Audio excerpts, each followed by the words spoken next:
Hello and welcome to the Nen Show Cast, where everything's great and perfect and fine and just fine. It's good. We're good. Everything's good. Everything's fine. I'm your host, Craftsdwarf.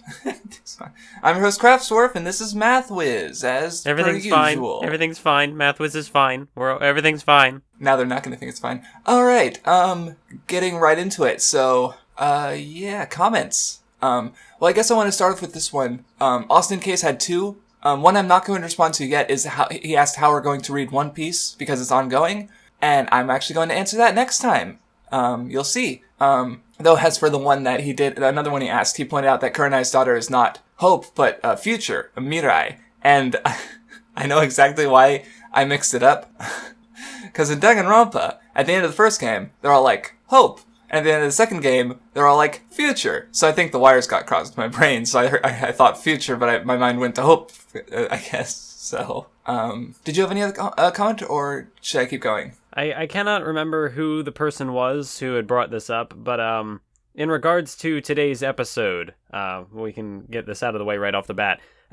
Someone had mentioned something like, "Oh, I'm surprised you're not covering the Kushina arc," which was the thing that came after what's it called? The 5 Kage Summit. Yeah. And at first I was like, I looked off the Naruto Wikia and I was like, oh, well, it says Great Ninja War Countdown, so that must mean it's part of the Great Ninja War arc. But not exactly. It is just more set up for the war arc. So we're not just doing the 5 Kage Summit today. We're also covering the stuff after that. It's all the prelude to the war, basically. Yeah, the last chapters we had set up, I'd say, are the start of the war, like the last couple chapters, but it's not too important. We left off right before, I think it was chapter 515, which is called The Great Ninja War Begins. So, but I would say that the couple like chapters before that, like 2 or like 512 or 513, maybe just 513 up, is they feel very like the war is starting, kind of, even though it's like title technically hadn't yet. Like a little like mini battle, which is kind of like, I don't know, it could really go for either, but it does kind of seem separated from the stuff before it. Anyway, Mitch asked, I think we answered this on the first podcast, but it's been a while, so I'm not sure. He asked if we started the podcast with Naruto in mind, and yes. Specifically, I think, I had the idea I was thinking about, because on the Procrastinators, Mumkey and Mage did a podcast, like, it was a joke, it was the panel cast, where the Naru cast, I think, or where they basically, they talked exclusively about the first page of Naruto, and I thought, like, if they got 20 minutes out of a page, like, how much could I get out of, like, a podcast discussing the whole series? And I thought, like, well, who would I want to do it with? And it's Math Wiz. And then I approached him, and you were meaning to revisit Naruto at some point, too, right? Yes. Yeah, there are several different shows that I want to revisit. Naruto was definitely up near the top of that list, because I made a not-so-great video, one of my very first, and the opinions I expressed there, the video is just not very well put together, but also I kind of disagree with the opinions I expressed in that video, so it would have just been easier for me to go back and just read Naruto again, just approach it with a fresh new perspective in mind, and so far I think it's been a good experience. I haven't seen that video in a while, but did you disagree with the opinions, like, shortly after you made it, or did you disagree with them because you reread Naruto and you were like, man, past me is stupid, or something, like, what was it exactly? Well, I made a video back in May of last year where I kind of reviewed my older videos, and even then I was like, this one's not that great. Even before I think it was... Okay. I think it was, like, right after I had watched the final fight in the anime, the Sasuke Naruto fight, and then I was like, oh, I remember Naruto, oh boy, let me get off this rant, and then that didn't work out so well.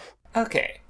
So next, Max Musterman points out that Donzo took one of Shisui's eyes, which we see this arc. And Itachi had the other. Though what I thought was weird about it is, I guess I don't understand how. Like, okay, Shisui he dies, and then like 2 different people get an eye from him. Like, I don't know. I just wondered how that worked out. Maybe it'll come up again later. But like, did one of them get the eye and the other came in and the first had to run, and maybe that makes sense, I guess. So okay, I just thought it was weird that 2 people got, or two of the eyes from the same body. So I don't know. Well, I guess we'll talk about more about the eye stuff in general later because it comes up. So 2 more notes is one is I didn't write down who was pointing out, because Emeritus the weirdest fuck name for the Mizukage they gave in the last stretch of chapters. Like, yeah, we're reading the official translation, so it's a very official mistranslation. Because like in this stretch of chapters, that whole thing is expanded on a little bit more. So I don't know why they even used Emeritus. Like, I could show the panel. Like, in fact, I think I will. I'll show the panel from the official volume release that it's Mizukage Emeritus. That's what it fucking said. And I don't know where this came from. I don't even know. Like, it's even weird that Kisame would recognize Madara as the Mizukage because he knew that he was sort of manipulating the Mizukage, as we see in the flashback. This set of one chapters, thing that I've noticed in like the official translation is that they will use a lot of like big words to like odd words that people would use in conversation. And I actually looked up Emeritus to see if that's like if that was supposed to be a name or if it's an actual word. It's an adjective describing of the former holder of an office, especially a college professor. Oh, so what the fuck? So it's like, hey, the former Mizukage, but yeah, I don't know. Why? That's like, do they realize that they're like? Because I've noticed other words, weird words I like too. Like, and I don't know why they bother using them, considering this is a manga meant to be read by children. So why would this is like I didn't know it was a real word. I thought it was a name. It sounds like a name, right? I mean, I don't know. Maybe that's just the language barriers why it could sound like a name. Well, but I don't know why Kishimoto would use such complex Japanese dialogue either. Like, I guess the equivalent would be like really advanced kanji. And I'm like, why would you? This is a children. Like, I guess maybe the idea was that Kisame is really eloquent, but it just seems really weird. So, okay. And no one else in the comments noticed it. Like, you had to research this. No one else was like, Emeritus means this. Like, no, it was just. I mean, I'm not the most well-read person, but I'm also, I also feel like I'm more well-read than the average, like, 12-year-old would be, you know, part of the target audience for Naruto. So definitely, the translation for the Naruto manga, like, I've been trying to give the translators, like, credit where credit is due, but then, like, this arc you also had, they're like, Kuchi no se summoning, and I'm just like, and I look it up and they're, probably mispronounced the word, but yeah, it's like, it means summoning, like, but, like they're. I mean, I like having an expansive vocabulary. I like using big words whenever they can apply. So yeah, at least this manga is giving me some new words to learn. Okay. Although, yeah, like see, I'm glad I brought it up because you were able to answer it. So I wish I could determine whether or not this is like just Kishimoto's vocabulary he was using, or if it's just some odd. Not lenience, but what's the word? I can't think of the word, but it's on the tip of my tongue. But like on the part of the translators, like if they're, I don't know, or maybe it's just words that are difficult to translate. Maybe some words in Japanese are more commonly used than they are in English. Maybe. I don't know. There's a bunch of different things it could be. But yeah, I just like, unless it is Kishimoto purposely being eloquent, then if it's purely a localization thing to maybe like make people take Naruto more seriously, maybe if it has big words, people will just ignore the fact that it's a big, like, there's a rapping ninja. Anyway, I'm done bitching about that for now. So lastly, on my end at least, Sasuke Shoto fan's back, and he pointed out that the Amaterasu being an eye technique is a mythological reference to, I guess, the myth of Amaterasu and Izanagi, like, I believe, washing Amaterasu's left eye, was it? So, yes. Yeah, there's a specific, and I think it's even mentioned this stretch of chapters that Sasuke summons Amaterasu with his left eye, and so, yeah, it was a cool little mythological reference that I wouldn't have known, so. There is one other comment that I saw, just regarding the Great Ninja War. How do we, this is by AS123XYZ, how do we intend on dividing up the Fourth Great Ninja War? And it is interesting to figure out how we want to do that. I originally had one plan for how we were going to do it, because for me, with Naruto, I know more so the later material than Craftsdwarf does, so I can kind of look ahead. Like, I've read the majority of the story before, so I can go ahead and, like, I've been the one kind of planning out the arc structures for this. The problem with the Great Ninja War is that, yes, it is kind of divided up into different sub-arcs, I suppose, but even then, it's mainly, like, everything is in service of the one big goal of the Great Ninja War. So even though it is kind of broken up into subcategories, I kind of had to take a little bit of lenience with where I wanted to divide things. looking for some sort of like character defining moment or just something that, especially like as a talking point for the podcast, if we just cover a bunch of material, like a bunch of fights, and we don't really have much to say on it, then and then the next episode is like, oh, well, here's everything, all the plot, cool stuff. So the way that I'm thinking it's going to be right now, we're going to have just 2 episodes dedicated to the Great Ninja War. Yes. That's like about, what is it, like 185 chapters over 2 episodes, so that'll be a fun read for sure. But yeah, because we've covered long stretches of chapters in the past, maybe not that long, but like Sasuke retrieval arc was a pretty big arc. This one was pretty big. This stretch of chapters was pretty big too.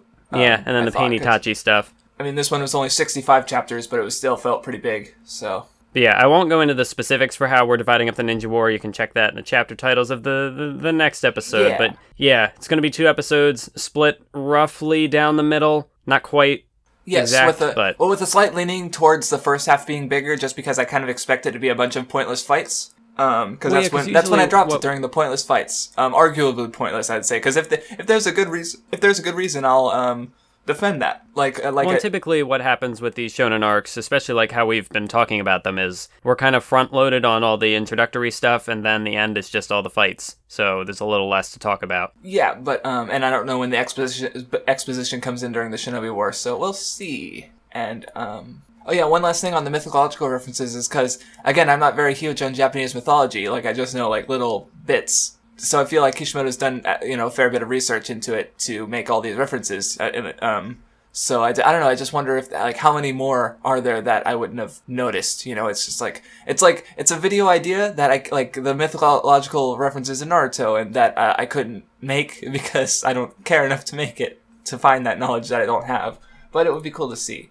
So, anyway. See, that's kind of like, it's an important detail, kind of like with Dragon Ball. Like, if you've never, or at least the early material, like, if you've never read Journey to the West, you wouldn't know that it's referencing Journey to the West. Like, if you'd never heard of it, you would just think it's an original story or whatever. Which, I mean, of course, it has its own unique elements, but it is good to know. Even if you don't, even if you do know it's a reference to Journey to the West, no one's fucking read Journey to the West, so you wouldn't even know what the specific references are.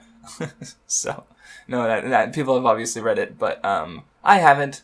So, Mr. Fusion did though, so he was able to point out some of the references. So yeah. All right. I think we're done with comments. I've got no more left. All right. So let's get into the discussion. So yeah, starting off, we Konoha is being rebuilt. They point out that the buildings aren't what really matters. The people are here, so it'll be fine. And we actually start off with a cool little reference. I was kind of surprised because I kind of forgot about these characters, but Inari and Tahzan from the Wave Country arc. Yeah, they're here. That was a cool moment that they came back, because I know I mean, maybe really my major standard to apply this to, like, I can either look at Dragon Ball or Hunter x Hunter. Those are the two ones that, like, the two shonen I'm the most familiar with as a, like, complete series, or as complete as they are at the moment. Mm-hmm. So I look at a series like Dragon Ball where, yeah, there are callbacks in it, but clearly the writing style is completely different. Toriyama is coming up with a lot of this on the fly, so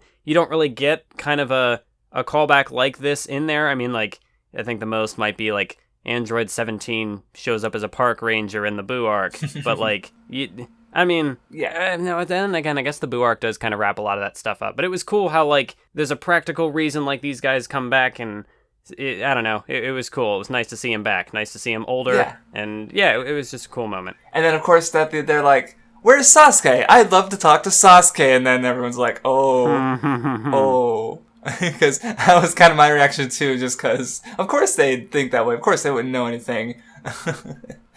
It was a good little, like, emotional, like, oh. Yeah. Well, it was nice, because it's not a big deal that these guys are coming back, but it's like, it makes sense. They were building a bridge, now they're rebuilding Konoha. It fits. They're not important enough to spend a huge amount of time on, but they exist. So it's a nice little, reference. So. And that, another thing about references, I think, is that it's rewarding to those who've been sticking with the series for so long, and it also reminds you that the author is also remembers their series. Like, it's not like, again, to bring up poor Toriyama, who the fuck is Launch? Did I Tao Pai Pai? Did I create that character? Like, just So, for Kishimoto to remember these two guys is like, yeah, cool. We both remember it. So, yeah. That's one thing that I've just noticed with, like, part 2 of Naruto. Like, when I first watched the anime, I was like, oh, this is all just coming up out of nowhere and stuff. I mean, like, not this reference, but just certain details I felt like, especially, like, with the Itachi twist, I was like, oh my god, what is he doing? But now, like, going back through it, like I said in one of the previous podcasts, I would now probably argue that part 2 might even be better than part 1. It's got a lot of really good stuff, and I feel like the story is much more, like, at least up to this point, maybe? Or more... Maybe not concise, because it is still a pretty large, chunk of chapters there for this story to play out. But, like, I don't know, it all feels more cohesive. Like, part 1, I mean, like, in the tuning exams, his editors are telling him, like, oh, make this tournament. Oh, no, wait, now stop this tournament. And, I don't know, it certainly was ambitious on his part to bring in all those characters at once, whereas otherwise he might have planned to bring them in over the course of several other missions.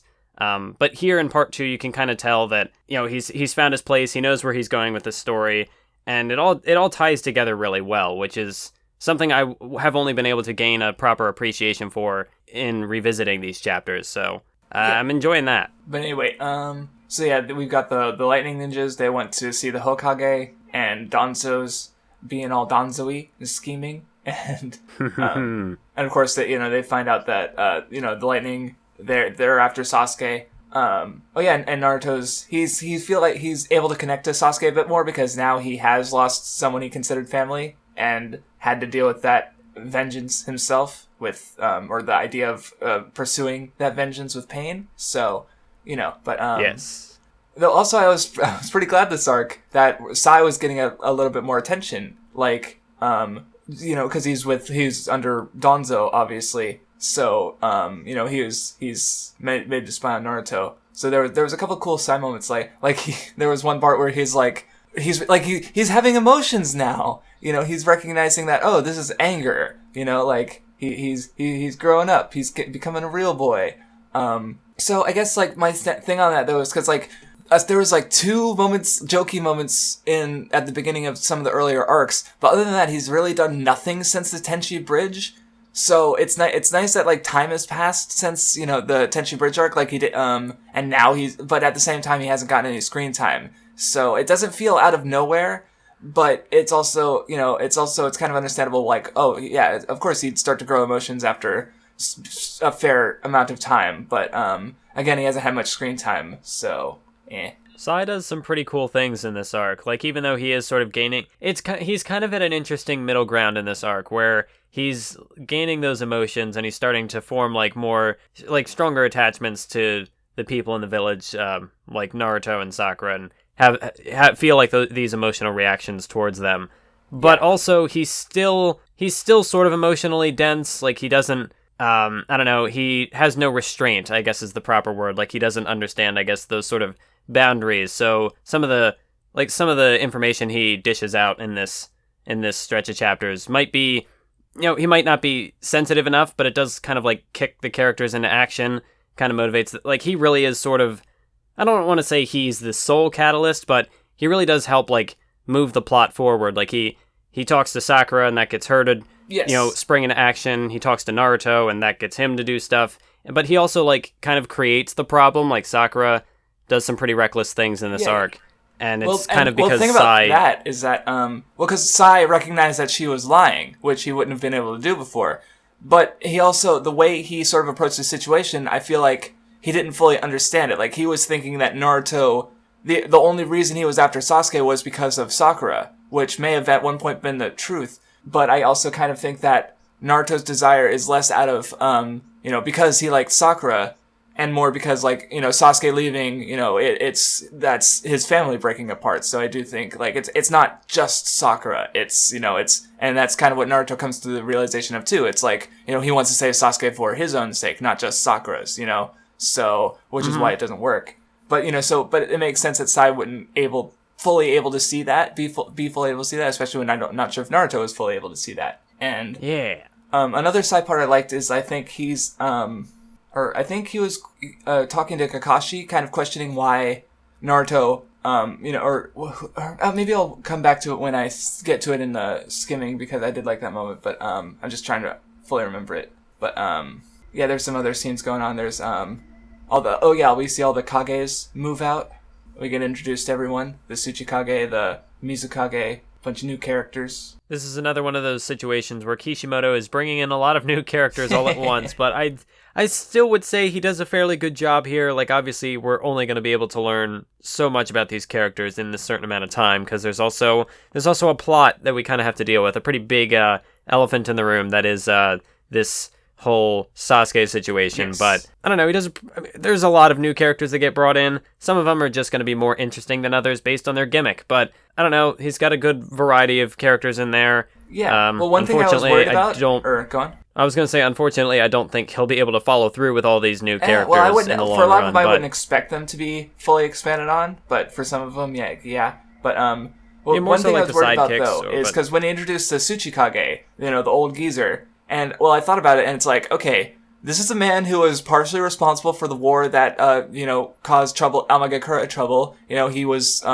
he probably thought it was partly responsible for the war that the Obito nearly died in. Like, this guy's kind of been a secret antagonist through the backstory, and they start out by introducing him as this like stubborn old man who's my hip, and so I was wondering, like, okay, is this really a character who would be responsible for, like, or at least involved, like, I don't want to say like he's responsible for the war, but at the same time, indirectly, he's definitely involved in some major backstory events, like for Pain and Kakashi specifically. So I thought it was weird that he started out like introducing him as like this, but then later we see sort of the extent of his stubbornness to the point where he's like the last one to agree to a lot of the demands. So I feel like, okay, in a wartime situation, I can definitely see why he might prolong a war. That's his thing. He's stubborn. So yeah, okay.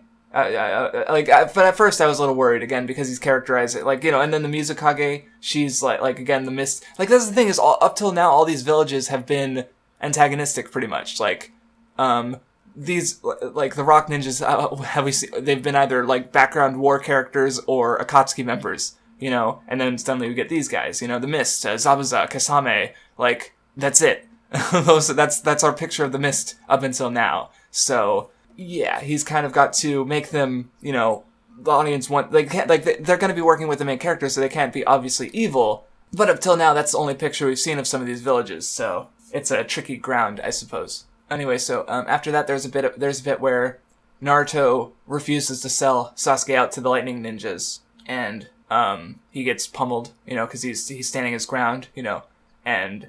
See, what has happened, or at least where the Pain arc left off, it's got Naruto in this interesting position where, and I think this does play into, well, obviously it plays into his actions later in the arc, but he's at this point where he kind of understands he understands Sasuke's problem, I guess at this point he hasn't fully grasped it yet, but he understands that, the negatives of vengeance, but he also understands that, like, he had his fight with Pain in what was...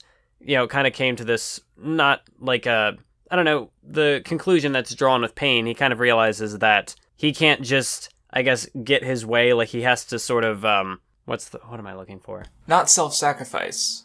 Or, no. I was thinking about this arc. Hate, Pain, Well, yeah, because, like, he doesn't get over his hate with Pain, so he can understand, like, why people would hate, but also, like, to be able to find a solution for that, he doesn't quite have an answer yet, because at the end of the last arc, he didn't have an answer.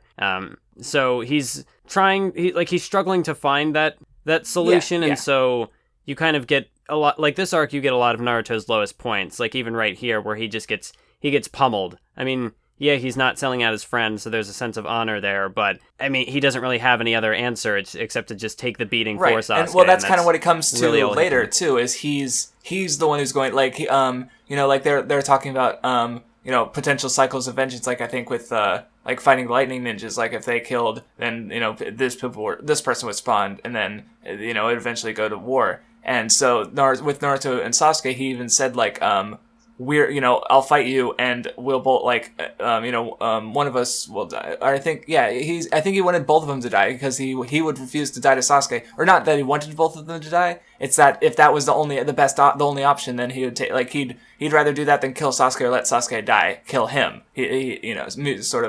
So he's sort of taking all the burden on himself. And then, well, because if Sasuke dies and Naruto dies, then there's no one to take vengeance out on. The cycle of vengeance end there, because there's no one else tied to Sasuke that can be avenged, or can be targeted, and it kind of ends there. So of course that's not how it turns out, but that's, I guess, Naruto's answer that it kind of comes to. So, but I guess we'll talk about that later.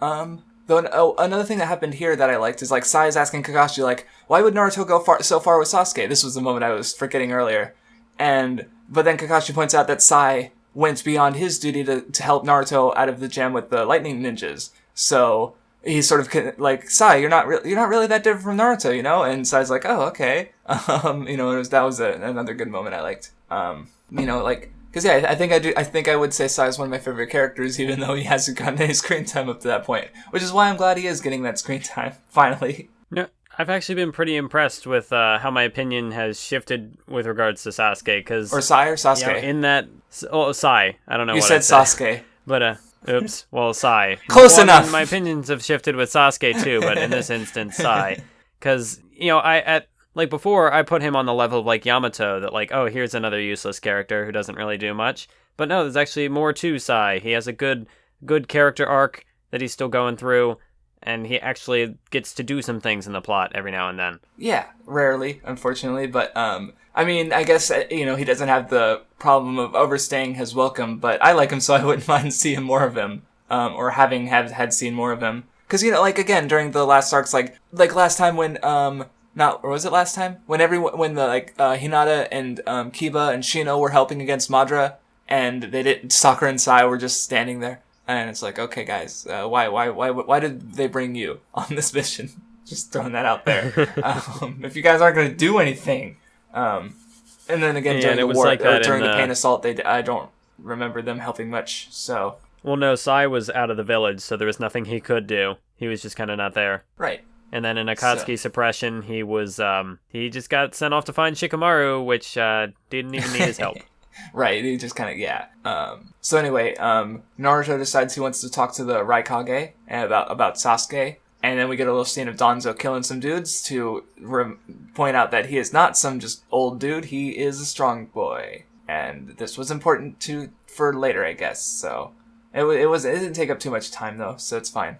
Oh yeah, so, we were coming up to something that I liked a lot, but before then, there was a scene of like the Mizukage and her two guys. Like, what do you think of there's a bit more of time with them, so what do you think of their characters? Because you got the Mizukage, she's like an old lady who doesn't like being called old, and she's got the kid who she kind of like because she's into teenage boys. As we see later with Sasuke, she's like, oh man, like Sasuke, you're cute. It's a shame that I have to kill you and whatever. But then you got Ao, who's like again, with the translation, this was probably just, like, something really hard to translate, but where there's, this wordplay probably makes much more sense in Japanese, where he says, like, Ao says something, and then, she takes it to mean, like, it's just pointing out how old and unmarried I am. Like, how did you think about that? Did you think it was any funny, or? I mean, that's one of those jokes that you can only get so much mileage out of. It's the same as, like, the Asta and the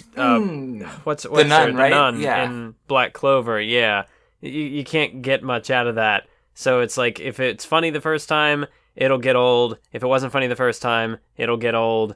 And I mean, at least in this case, it's one of those jokes. At least in this case, there's like how far does she take it? But then again, I don't know if that's the case in the original Japanese. Like this last one here, he says. These days have a void in their hearts, and she somehow applies void to, like, losing engagement. That means it's voided. Like, she just takes it so far. I mean, that was sort of funny how absurd it was in that particular but I don't know if that was intentional or if it was just a translation, like at first I just thought the translation was really reaching to find something in his words to turn into the joke. But then now I look at it again, it might have been intentional just because. But then, of course, if she starts taking it that far, then how can he say, like, literally anyone could say anything and she could turn it into unintentional teasing of her. And then she'll basically, but it's in this, now I think about it again, I do like it a bit more. I just thought I'd ask you about it. But, I did think it was kind of interesting how one of the seven ninja swordsmen of the mist, this group that had kind of been built up pretty highly, because we saw Zabuza and then we had Kisame. Kisame. So then you have this guy who's more of just like I don't want to say nerdy, but he's like more of an insecure sort of. Well, yeah, he is insecure. That's his personality. So that was interesting.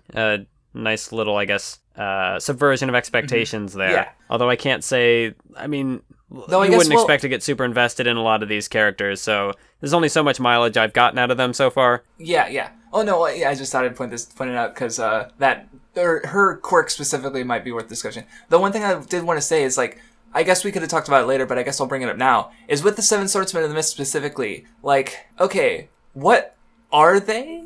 Like, are they... What, like, Zabuza and Kisame are missing ninjas, but were they still considered Seven Swordsmen? Like, is it just, like, a name for the people who have the seven swords? Is it, like, a specific, like, a position you have in the mist? Is it, or, like, I'm just kind of wondering, like, what level of title is it? Like, I guess it could... it's not really clear, so... I know that in the Great Ninja War, one of the little sub-arcs is titled about the seven ninja swordsmen, so maybe they explain it there. Maybe. Although, considering we've gotten hints at what that is since the very beginning of the story, it is a little odd, unless we might have just missed something. Yeah, well, because my current guess is that it just has to do with the person holding the sword, because it doesn't seem to be an official, like... But then again, if say Killer Bee took Kisame's sword, would he be considered one of the seven swordsmen in the mist? It's just a weird sort of ethereal kind of position that's not, because it hasn't been explained properly. So yeah, I just thought I'd mention how weird it was. But anyway, something that's less weird, I actually thought it was really cool. I don't know if you noticed it, but have you heard of a film called Jinro the Wolf Brigade? Not much. Okay. Well, it's. I don't think it's directed by Mamoru Oshii, who Ghost in the Shell, Skycrawlers. But it definitely has his trademark style. I think I looked it up and he was like the producer, or he worked on it. He just wasn't the credited as director on my list. Okay. So yeah, the samurai with their helmets and their shade, like I'm gonna put a picture on the screen. But I know what you're talking about now. I definitely get some Jinro vibes from these guys. And the reason that sort of the part that sort of made me go like, this is definitely a reference, is the fact that they live in the Three Wolf Mountain. Like, if any, the Wolf Brigade, the Wolf Mountain. So I was just like, this has got to be a Jinro reference. So it's just one of those things I would never have noticed back when I was reading these chapters for the first time. So it's just, I was just like stunned for a bit just because I haven't seen such a blatant reference like this in Naruto to another thing. Like, he's mentioned Akira before, but even then I've never pointed out like, that looks like, I guess the Deidara exploding thing was the one time, but even then that's a bit much farther than this almost direct reference. So I thought it was neat because Naruto hasn't done a lot of stuff like that up to this point. So. And again, I recognized it, so I was like, yeah. Yeah, I didn't even notice it, so good on you. I'm sure if I had actually seen it, yes. I probably would have recognized it. Yeah, it's pretty striking. If you'd seen the movie, you would probably recognize it too. But anyway, everyone finally assembles in the Iron Country. The Kages are coming in, and Sasuke, of course, is trying to find Danzo. But also Naruto finally meets the Raikage and tries to plead to him to not kill Sasuke. So, did you have anything to note? And that doesn't go over so That doesn't go over so well. Right. Well, although I will say, I think it was before like Naruto encounters him. There's like an interesting flashback with, well, not really a flashback, but it was something that was brought up in earlier material regarding Sasuke's character that I just kind of missed out on the last time. But I thought it was interesting how in this part of the story is when Sasuke is where people will criticize him for being the most edgy, for being the most dark and whatnot. So I thought it was interesting when he, in his conversation with Toby from a while back, that gets brought up again here, he talks about how accepting and adopting Itachi's will would be childish. The foolish sputtering of those who don't know hatred, that's how he describes it. And I do think it's interesting how that idea gets explored, although I guess maybe that would be more relevant for the discussion with Naruto later. Never mind then. Yeah, it's fine. What I was going to say about this Raikage scene specifically, because the Raikage's idea of shinobi is definitely seems a bit closer to the sort of older ideas. Like he just said, like, and it also shinobi... sort of matches, Danzo's. Well, not completely matches it, but that's also kind of what Danzo stands for. Is more so the traditional ideal of traditional shinobi. Yeah, the old way sort of versus the new way that Naruto follows. Like so it made sense why the Raikage would rebuke him, though, because Naruto needs a stronger case than just please listen to me. Sasuke's my friend. Yeah, go on. Well, no, that's his case. Is that but Sasuke's my friend, yes, and I don't want you to kill him because then it'll start a war. It does seem like he's. I mean, like, it makes sense from his perspective. You would understand it, but from the Raikage, he's probably just like, this kid is making some pretty hefty conclusions here, and I don't really care. Also, because I'm the Raikage, because he's a pretty stubborn dude himself. Yep. I will say, like, out of all the new characters that have been getting introduced, I think, like, for me, I personally thought that, like, all the people from the cloud, from the Raikage's village have been the most interesting so far. Like, I know last arc we got the introduction to the guy with the lollipop and the girl who beat up Naruto, and then also the third chick who's with there. the boobs. That's like all of her character. and then in this arc you've got the other two, Shi and Darui, who I can actually remember by name. I don't remember anything about the one guy, but I remember the guy with the black guy. I remember him because he's what's it called? He fights two guys. I remember that was the part where I dropped the manga, where he was fighting some two guys that I didn't care about, and I didn't care about him. I was like, I'm done. So that's why I remember him. I was like, hey, that's the guy I dropped the manga for. I'm sure he's fine. Oh no! And I thought that material was anime filler. Oh god! Oh no! Nope. But that's for next time. I think it was the two guys with the pot and who they had the Nine Tails chakra somehow. Like, yeah, that was canon as fuck, brah. Next time. Yes. Oh man. So anyway, they start talking about the Akatsuki. I like how Gaara is able to use his former experience to make some points, and he's like, hey, I was talking to you guys about this before. Y'all didn't listen, you fuckers. And they're like, well, okay. So and also I love the bit where the Raikage explodes, and then like everyone goes in, and you just get this big old panel of everyone's like poised for battle, and it's just like, I didn't notice before, but Gaara and the Mizukage are pretty chill about the whole thing, considering that everyone's like about to explode. Yeah, everybody else jumps in, they're just kind of sitting there. And also, I didn't notice it the first time, but I noticed it later, but Kankuro has Sasori's puppet. Maybe that was brought up before, but makes sense. I just didn't notice. I don't think it was brought up before this arc, so they reappropriated Sasori's corpse, so it looks like.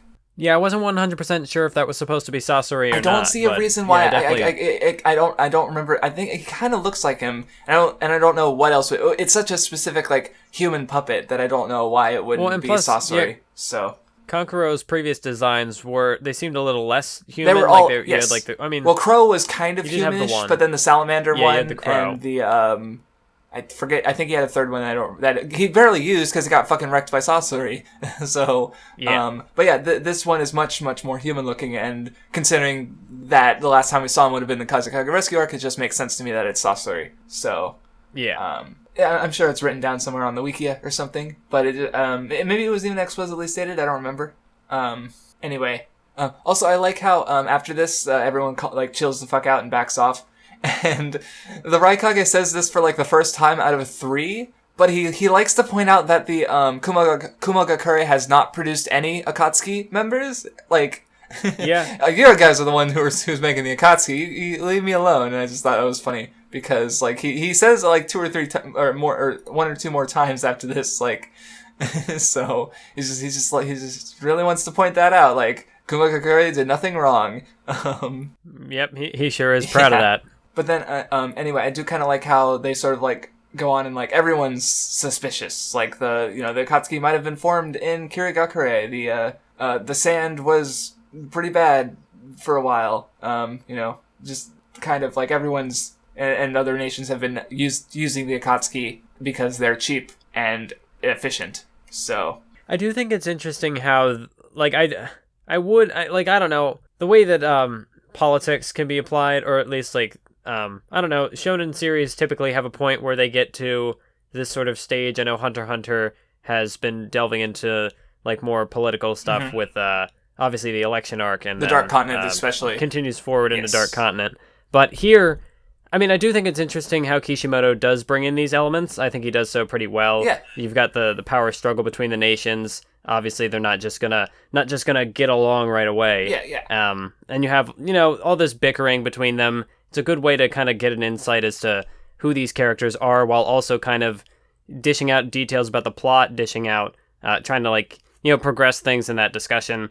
It's kind of like a multifaceted sort of thing. Like, it's giving you an idea of how each Kage operates, while also giving you like a history of each village. And nothing really feels that it comes out of nowhere. Like, even the idea of the Akatsuki having worked for some of the villages, like taking contracts, we know they've taken contracts, we know that was their thing for a while, and the idea of a village doing it like behind closed doors, like, that makes sense. The only thing that felt kind of weird was just the rumor that the Akatsuki might have been formed under Kirigakure, which it turns out no, it was actually like we find out with the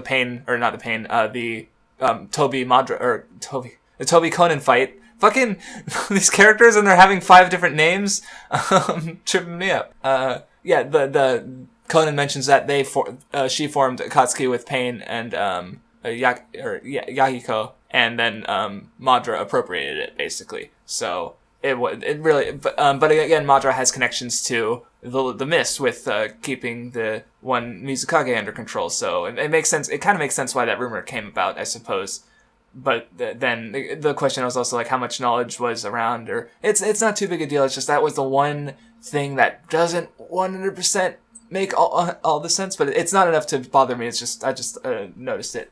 So because again, I guess I feel like the part of it might be that up till this point, like I feel like the Mist has just been like the Mist and the Cloud, they've been just kind of least touched upon up to this point. Just cause, like, the Cloud was only touched upon, like, for the first time, really, last arc. Like, when had we really seen or even heard of Cloud Ninjas before the trio and Killer Bee? And I guess just the two-tailed cat lady, but that's just one character. Like, that was, the Killer Bee was basically the first time we really saw anything of the Cloud. And the Mist we'd seen, Zabuza and Kisame, but other than that, nothing really until this arc, so...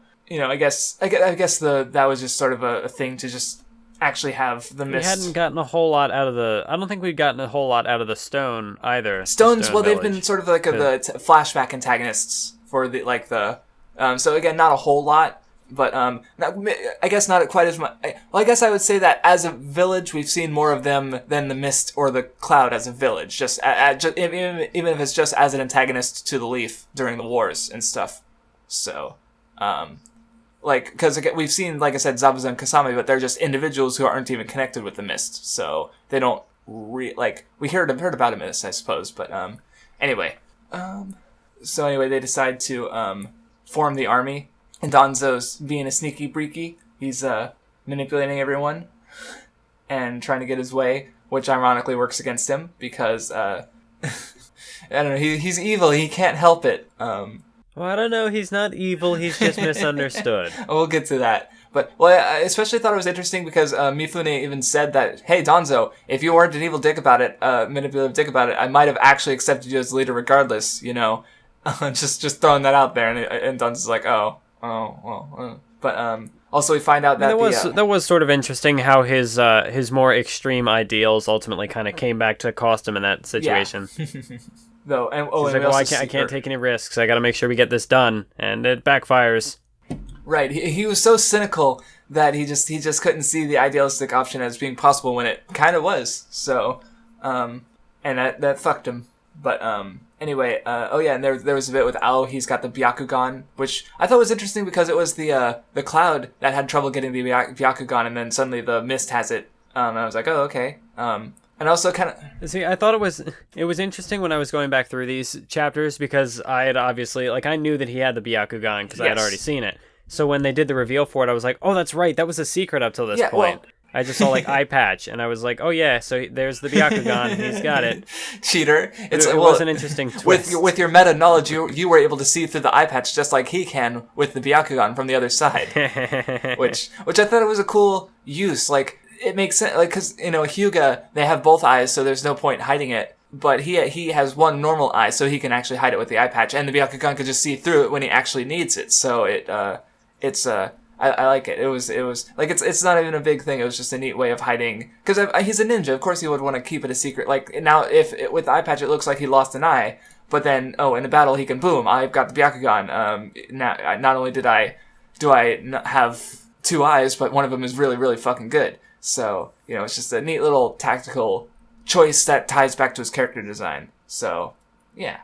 And then, anyway, we cut away to, we see some stuff with Sai. Like, Sai's telling Sakura that, he thinks that Naruto's so zealous about the Sasuke thing is because of Sakura, and, which we'll get to that later, because there's an interesting scene coming up. But then we also get... Yeah, this is part of what I thought, this was part of what made Sai interesting in this arc, is that he is going around, and like with Sakura, I mean, if he had, I guess, more experience with people, he might not have just come out and said it, but it's like that mix of he cares about his team, and also he's a little insensitive as far as emotions are concerned, because he's still not the best at reading them, so he just kind of comes out and says what's on his mind, and that's what gets Sakura in action. It's what gets her moving. And she actually gets to do something this arc. Woohoo. Yeah, but she tries, at least. And then, we also get the other Leaf Ninjas, because we find out that they are planning to kill Sasuke, so that because, like, as Shikamaru breaks down the potential cycle of vengeance, if Kuma Kukure kills Sasuke, then Sakura and Ino and Naruto aren't going to be happy, and then if they get killed, then Choji or Ino or or Ino's dad, they're not gonna be happy. And then if they die, it just gets worse and worse. So that's why they want to handle this situation internally. Because that's the one thing I didn't fully understand. I don't know if it was mentioned before and I missed it, or if it was really only explored this. Because that's the thing is, okay, we get Zabuza and they're like, missing ninja are a huge deal. Then we get introduced to Itachi and Kisame, and again, missing ninja are a huge deal. Then we have Sasuke leaving the village, and that's given a lot of weight to it. Like if Sasuke crosses the border, it's a big deal. But then it turns out that Sasuke didn't become a missing ninja until this arc, because it turns. And it mainly comes back to Tsunade, because she was willing to kind of let it go, because she thought maybe they could fix it. Right, she was gonna have Naruto and them handle it internally. But I don't know if that was fully established earlier. Like, it makes sense in retrospect, but especially when the idea of Sasuke leaving the village was given so much narrative weight to it, it feels weird that he would just kind of backpedal and say, "Oh, he's not a missing ninja, actually." Just yeah. So I don't know. It felt weird. That's. I feel like that's why it came to that misunderstanding. Maybe it was mentioned that Sasuke wasn't a missing ninja, that Tsunade before this arc, which but I didn't. Well, I seem to recall that, like, even as early as when Danzo was introduced, and, like, the other two village elders, like, there was kind of, like, that was part of the conflict between Tsunade and them. Maybe. I mean, they obviously weren't on good terms in the first place, and that just kind of was another issue. Yeah, so I might have just missed it. So, okay. But it's fine now. At the time, it's kind of the same issue with Orochimaru's invasion, where it's like, Orochimaru didn't seem to do that much damage, and it's like, half the ninjas in the village are fucking dead, and it's like, oh, he did do that much damage. Okay. So, kind of the same here with Sasuke. Well, and then again, with Sasuke, like, Sasuke hadn't really done a whole lot to actually, like, make it much of an issue, which, like, none of the other villages even had to know that he was gone. But then, obviously he goes out and attacks B, and it's like, okay, well, this is a problem now. I mean, like, it's been a problem, but now it's like, you can't hide this problem anymore. Yeah. And then they kind of have no choice but to finally, put the hammer down. Yeah. So anyway, Sasuke is almost there, and then Zetsu, he pops in and he's like, "Sup, bitches? Just chilling." He just derps his way in and completely alerts the enemy. Though he also sets a trap at this point, apparently, as we'll come to later. But yeah, basically Sasuke attacks. Tobi meets up with Naruto. He explains the Itachi thing. Probably not fully, but enough that Naruto gets it, I guess. So yeah, there's a lot of different moving parts to this arc, so it's kind of hard to discuss because there's just so much happening. Like, I'm just kind of like going through and just sort of like, okay, I'll try. Yeah, this was the part where I was starting to like pay close attention to what was going on with Sasuke. Mm-hmm. Like, you get this line of dialogue when he's like when the samurai first show up to assault him, and he says, "I'm rather irritated right now. If you come at me, I don't think I can hold back." So like, whereas before, as we see with his training with Orochimaru, he would go out of his way to not kill anyone. Yes. He would just, He was incapacitate specifically them all. focused on Itachi. But- Yes, he was Yeah, but then here at the summit, he seems to really show. I mean, he just goes after these people with really. I mean, he doesn't care if he kills them or not. Yes. He just does whatever he can to get to Danzo, and that's a good way to show like his how his morality has like. I mean, really, he had his whole paradigm shift after killing Itachi. So now he's still kind of his character at this point in the story. I would say is like intentionally inconsistent because he kind of goes back on because what you see before with the fight with Killer Bee is that he goes out of his way to save Karin to try to protect his comrades. Exactly, because that was I thought was pretty weird because later on he doesn't, and it's because in this fight, by the end of it, that his way of escaping is he just levels the place, and so he doesn't really see now. What I was a little confused about, there's this one panel where I know I'm jumping ahead, but there's this one panel where like something grabs Karin and throws her out of the building, which I'm not entirely sure if it was the Susanoo or not, because it's not attached to Sasuke at that point. But regardless, like, he doesn't care about Jugo, he doesn't care about the other one. Sugetsu. What's his name? Sugetsu. Yeah. So I'm not entirely sure if he doesn't care because he thinks that they can survive, and if they can't survive, I mean, maybe that's the answer right there, because he does say something similar to Karin later, that if they can't survive, he doesn't need them, so he doesn't go out of his way to try to save them, he just goes after Danzo, which is definitely against what he would do previously. He's acting very out of character here, but again, he had this big paradigm shift after the Itachi thing, got all this new information dumped on him, he doesn't know what to do, he's just trying to...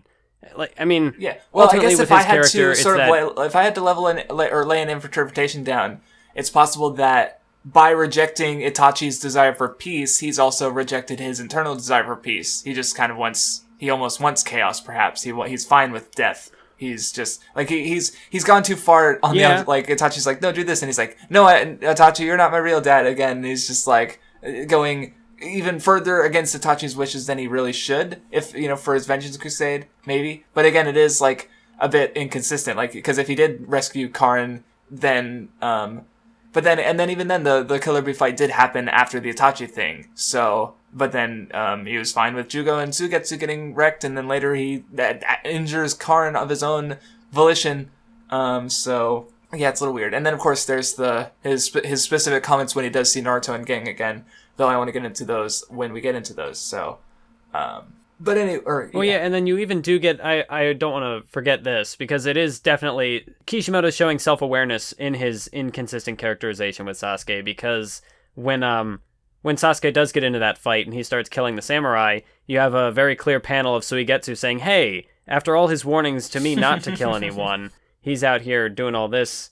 So, I mean, it's definitely self-aware on Kishimoto's part. Yeah. It's not just like an accident. Anyway, then we also get the fight against the Raikage, Sasuke versus the Raikage, or Taka versus Kumogakure, as it's called in the chapter title. Yeah, so I guess there's a lot of other things happening in the fight, but I wonder if you had any specific thoughts on the fight itself. There was a Liger Bomb. That's like a wrestling move. So yeah, that was cool. That got me excited. Yeah, well, I figured another... you'd like their fighting style because they're using wrestling moves, lightning charged. It's another one of those fights like with Killer Bee, where I mean Sasuke just doesn't have a whole lot of luck against this against the Cloud Village. Like he gets wrecked by Bee in the last arc, and then here he goes up against the Raikage, and Raikage just doesn't care. Like. Sasuke puts up his Susanoo, and that doesn't really protect him a whole lot, so he puts his Amaterasu on the Susanoo, and then Raikage's like, well, I don't care, I'm just gonna chop straight through it, I'm gonna sacrifice my arm. I don't need this arm in particular, like, god damn, that was a good moment, because he's just so fucking casual about it, like he's so pissed about Killer Bee that, an arm is nothing if it means beating the shit out of Sasuke, and... Oh yeah, one thing about the Susanoo that I didn't fully understand back when we were talking about the Itachi fight is apparently every Uchiha has the potential to get it as long as they have both eyes. So yeah, I thought it was. I thought it was. Yeah, I thought it was in itself a unique eye ability, just like the Amaterasu. So it was. So with Itachi, he has Tsukiyomi, Amaterasu, and then because he has both, he has Susanoo. And Sasuke has Amaterasu, the ability to extinguish the Amaterasu, and then Susanoo. So he does have a unique eye ability that is his own. The ability to control, and he also does like controlling the Amaterasu, like he makes like the spiral shield around him. So. Yeah, that was the change in chakra form. So, like, I don't know if that's considered part of the Amaterasu or if it's part of his eye ability, because like it depends on whether his other eye ability is to purely extinguish the Amaterasu, just manipulate it further, kind of like. It was just to manipulate it further, because like the way he extinguished it was just an example of that. Because like here. They do specifically refer to it as a change in chakra form. So like before, like he was able to extinguish it that way. He was able to like maneuver it so it could coat his Susanoo to better protect himself. So he can like change what it does. Mm-hmm. Yeah. Or I guess not really change what it does, but change how he uses it. Yes. So it distinguishes himself further from Itachi, which I was worried about, because again, I felt like if the whole point of the Sharingan is to have these unique eye abilities, which again I kind of think is a bit much. Like you could almost do a whole manga with just characters with the Sharingan, just because. Like what's the manga? It's by this guy who did Soul Eater. It's like Fire Brigade or something like that, where everyone has the same ability with fire manipulation, but they all use it in different ways. Or like Mob Psycho, where everyone has psychic powers, but they all have a different way to use it. Like.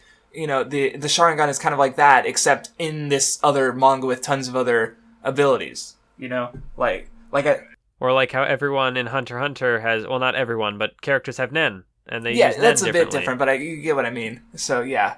Fair enough. Like again, you can just kind of like the Sharingan on its own is pretty versatile. So anyway, so the fight was fine.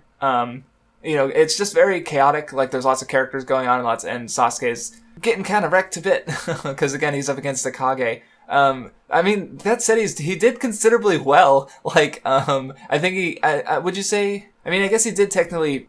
He thought he beat Killer Bee, but because this is Sasuke again without Orochimaru. Like now, I guess he's still got like a power up with Tachi, because it's he got the Mangekyo, so that it doesn't quite. Make up. I don't know. Does it? Would you say the Mangekyo makes up for the difference of losing Orochimaru's chakra? Like what? Well, what I've noticed in these fights is that Sasuke has been relying a lot more heavily on the Sharingan than he has his other techniques. Like in this fight, he does use the Chidori. But other than that, he's not using his normal fire techniques, because why bother? The Amaterasu is just better. He's not using his he's got a sword. And, his speed isn't really showing as much. I'm sure he still has... But, I mean, the Raikage is fast, so it's probably the only reason he can keep up, honestly, is his speed. But yeah, offensively, he is primarily using his Mangekyo more than his other stuff. So, anyway, Gaara steps in. Yes. Because the Raikage was about ready to, what looked like, sacrifice his leg just to, make sure that Sasuke, like, dies or whatever. And then Gaara's like, no. We're stopping that. I like how Gaara's sand is like a great counter to Amaterasu, because he can just shed the sand that gets burnt. He doesn't need to worry about it. So, and of course, as we've seen, he can turn stone or dirt into more sand if he needs to. At least dirt. I remember back in the Kimimaro fight. So, I mean. I guess for some reason, I guess the sand jutsu it was his own stuff. I thought, Shukaku definitely had control of some of the sand because it would protect him. The only thing that, Shukaku was the part, like, he controlled the shield that would protect Gaara, so that, like, nobody could hit him. Like, it was an automatic, Shukaku was just the auto defense, the auto block kind of ability that he had. Okay. I was just trying to, I was just thinking, how much strength did he lose when he lost Shukaku? So, and of course, there's chakra reserves that he doesn't have anymore. But at the same time, I assume that the one-tailed beast is one of the weaker ones. So, him losing it is much less devastating than Naruto.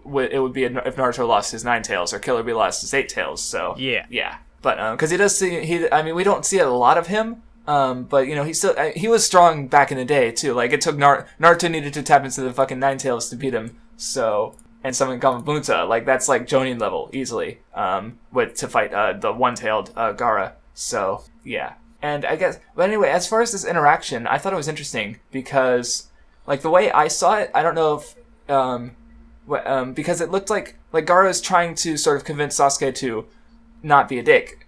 And, he's even trying to connect to him, like, I was also in the darkness.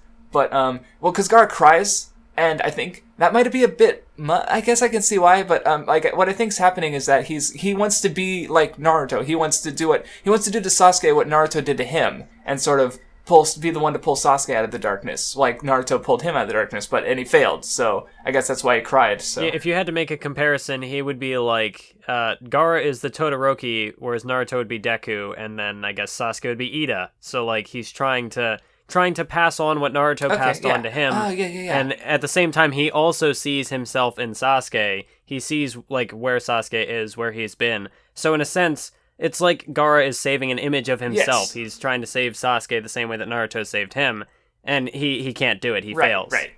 Yeah, okay, I haven't touched My Hero Academia in a while, so... yeah, that's a good comparison. So not only does Gaara fail to... like, in that sense, he hasn't... that could have been a part of his character that he continues to build upon. Like, he makes himself like another Naruto in that he can also convince people. Because he's Kage, so he needs to kind of have that ability to, not just fight well and defend his village, but also be able to defend it, peacefully through words, through exchanges. So, in that sense, his character he's not on that Naruto level where he can reach out to Sasuke and bring him back from the depths the same way that Naruto he has not mastered the Talk no Jutsu yet, unfortunately. He requires more training. more training arcs to master the Talk no Jutsu. But then also he realizes that by failing to save Sasuke, then Sasuke is going to continue to be what Gaara could, like, this is what Gaara could have been if he hadn't changed. So I think there's like a double impact there, like a double meaning behind, I don't know, it's just extra weight that, I don't know, when Gaara sheds a single tear, I thought it was good. Well, I mean, yeah, it makes sense. I just wasn't sure, I was like, is this a little too much, or is it just enough? I'm not sure, I don't know, but, that's the thing. But it's, I mean, I don't know, it's not quite to an extreme, like where Naruto is bawling after Sasuke doesn't come back. Like, Gaara is much more subdued in his emotions. He's much more reserved, so I think... he sheds a little tear and then he goes through to fight Sasuke. Maybe I would have been more into... Like, again, I like what's going on here, but I guess I feel it probably would have had more weight to it if the Gaara stuff had been more well executed. I could see that. Because again, like that's the thing. It's sad because Gaara's fine this arc, but overall he's still like one of the more disappointing characters. Because I see he's there. There's potential for a good character. It's just not all there. He's trying so hard. And this arc is better, but just because there's no. Well, it's the conflict that's where it loses me, and there's no. There's no inner conflict with Gaara this arc. He's sort of reached the end of his character development, so and we get to see more of it, but it's good. It's good. It's just not great. So like for you, if you had already been invested in Gaara's development to become who he is now, then you'd be more invested in what he's trying to do. I mean, I still like what he's trying to do, and that's fair. Anyway. It's more like you like the idea of what he's trying to do rather than like you're actually invested in the execution of it, which is fair. But anyway, after that happens, Sasuke brings the house down. And you're right, you did remember correctly. Sasuke did very clearly push Karin out of the way, and because he mentions that he because she pinpointed Danzo's location, so he literally only kept her alive as a GPS. So like he does still need her. Yeah, he still needs her as a GPS. So he doesn't care about Suigetsu or yeah. So if he didn't need her, he would have just left her. So at this point, he doesn't care about his allies, even though back in the Killer Bee fight he did. So.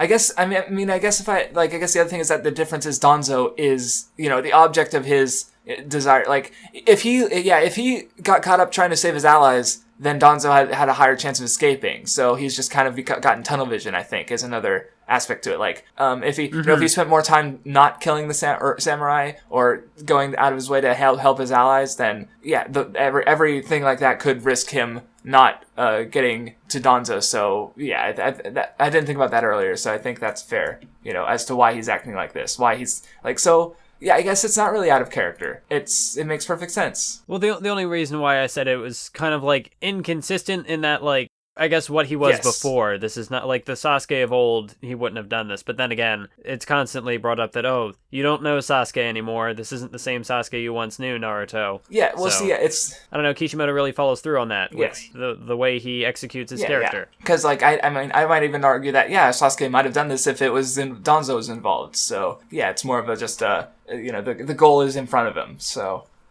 Yeah. Yeah. So yeah, I think it's fine. But so anyway, then they escaped, or Sasuke escaped, but now he's out of the frying pan and into the fire because now he has to deal with Mifune, the samurai lord, and the Mizukage and her dudes, and Tsuchikage don't give a fuck. He's just gonna watch. He doesn't care, which I think is kind of funny. Well, the only thing I have to say about this part in particular is more of a because with the lava that she's spitting, I just don't care for how he draws it because it just looks like water. Like, there's no... It could be any liquid, almost. Like, if he didn't say lava, I would have guessed acid, honestly. Because someone asked what we think of Kishimoto's art. And this art, this stretch of chapters, I guess maybe there's just aware of having done this series for so long. Some of the art wasn't... I'm fine with his art style overall, but, especially, the nine-tailed fox. During the fight later, with that, the nine-tailed fox just looked wrong. He looked almost goofy. I don't know if you noticed anything weird. I might put out some panels later. Did you have any thoughts on Naruto's art as a whole? I mean, I'd kind of talked about it a bit before. I think I last discussed it really in the Sasuke retrieval arc, which is where, perhaps Kishimoto was hitting his peak as far as this is, because there's usually with Shounen series, there's a peak or what's it called? A peak in a valley where usually you'll go up, you'll increase in quality as you get better as a mangaka, but then also the wear and tear of just producing a series weekly, then it drops back off. But I mean, I don't know. I haven't really had an issue with it yet. I mean, I guess there are certain details that maybe they could be better. I'm not an art expert. That's the thing. That's the problem because this is still miles better than anything I could make. I don't know much about art. So. Although I think more so the Great Ninja War is when perhaps things get a little more, because all the characters kind of go into the uniform, so there's much less visual, distinct, much less variety. And then they're also, I think, just kind of in more generic wastelands, where at least at this point we do still have interesting locale. They're in that building. And Donzo, there's the bridge there, I think, or there was some kind of raised platform that was part of it. Yeah, there's the bridge, and that plays into the fight. But the locale plays into the fight still. Obviously being in a building, Sasuke could destroy the pillars, and that was his way out of the fight. So, I mean, there's still interesting locations. It's much better than later Dragon Ball, which is just wastelands. Yes. Kishimoto still is doing different things with his environments. Yeah. So anyway, it turns out that one Kage, he can kind of manage. 2 or 3, that's when Toby has to step in and teleport him out. So... Well, yeah, because the Mizukage goes to use... Well, obviously, traps him in with the lava, then uses acid this, cloud is what she was going to use. Pretty terrifying technique that, acidic mist just eats away at you. Yeah. Sasuke wouldn't have been able to do anything, so... Yeah. Oh, and the Tsuchikage did step in, so, yeah... one Kage, he can kind of hold his own for a bit. 2, nope. So, and Toby gets to talk about his Operation Ski no Me, which is a weeaboo way of saying the Moon Eye Plan. Again, with the translation, it's just I mean, I guess some of them I can understand why they don't translate, Chidori is just more succinct when you say it that way instead of 1,000 Birds. Even then 1,000 Birds isn't that bad. But then you got stuff again, I hate how what they call the summoning in this stretch of chapters, because it's just redundant. It's summoning. It's just and then this with the Moon Eye Plan. It's just Moon Eye Plan. Boom. You know exactly what it is. You don't need fucking. I mean, you would have to reword it a bit, because Moon Eye Plan doesn't. No, it doesn't. That's why it was memed back when the fan translation was the only one. Because that's how I remember it as the Moon Eye Plan. Because that's it does sound a little silly, but it's a silly plan. He's gonna put an eye on the moon and brainwash everyone. We're getting into some chaos head, some just committed 300 mind control. Oh yeah, and apparently 1 plus 2 plus 3 plus 4 plus 5 plus 6 plus 7 plus 8 plus 9 equals 10. That's how math works. Yep, that's the 10 tails. Yes, we learn about that finally, that apparently all the tailed beasts were 1, and the sage was like, nah, I'm gonna make more because it's more fun. No, also because if they were all together, the world probably ends, because it's dividing up the power. Yes, it was a smart move. Exactly. No, let's just make more. Let's make more chaos. Although one thing we did kind of gloss over was during the fight with the Raikage and stuff, you had in the background was Naruto's discussion with Toby. And there was one particular thing that kind of threw me off, was when, like, at the start of their conversation, he says that Sasuke chose this path on his own. So obviously it's like he's talking about like the whole this cycle of hatred has been going on forever, and it's between the Uchiha and the Senju, and Sasuke is the Uchiha and Naruto is the Senju, and you are the next in line to be chosen by destiny. Yeah.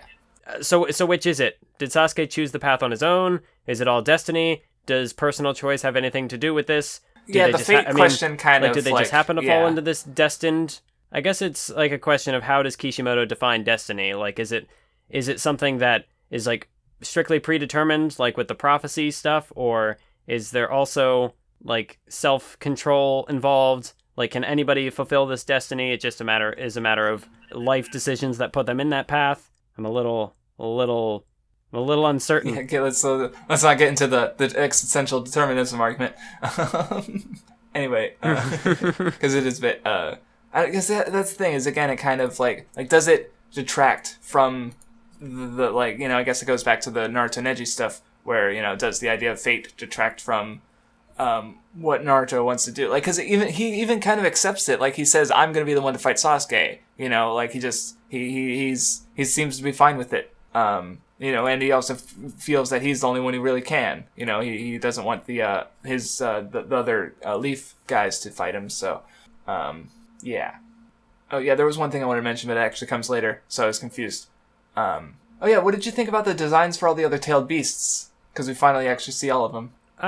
I mean, I don't know. They were interesting. I didn't really think much of them just because, they're tailed beasts. Well, what the fuck is the six-tailed thing? Because there's like I don't know if you remember, because there's like the five-tailed slug, the four-tailed monkey, the seven-tailed beetle thing, but there's like a six-tailed fucking horse dinosaur. I don't know what it's supposed to be. Well, then again, I mean, we have the rhino, that's octopus, fair. or whatever. Well, at least that's like two kind of like.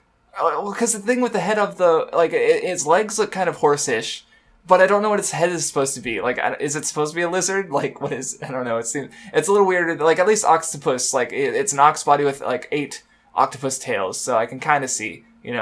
I mean, I'm not expecting naturalist. I'm gonna be honest. I just blew past that. Like, I didn't even really care what the designs were. I just kind of blew right past it. Yeah, that's fair. Well, most of the 2 pages are on talking, so that's fair. And I've just been confused about what it's exactly supposed to be for so long now. Like, again, like with the octopus, I know what it's supposed to be. With the horse Zerd, I'm just like.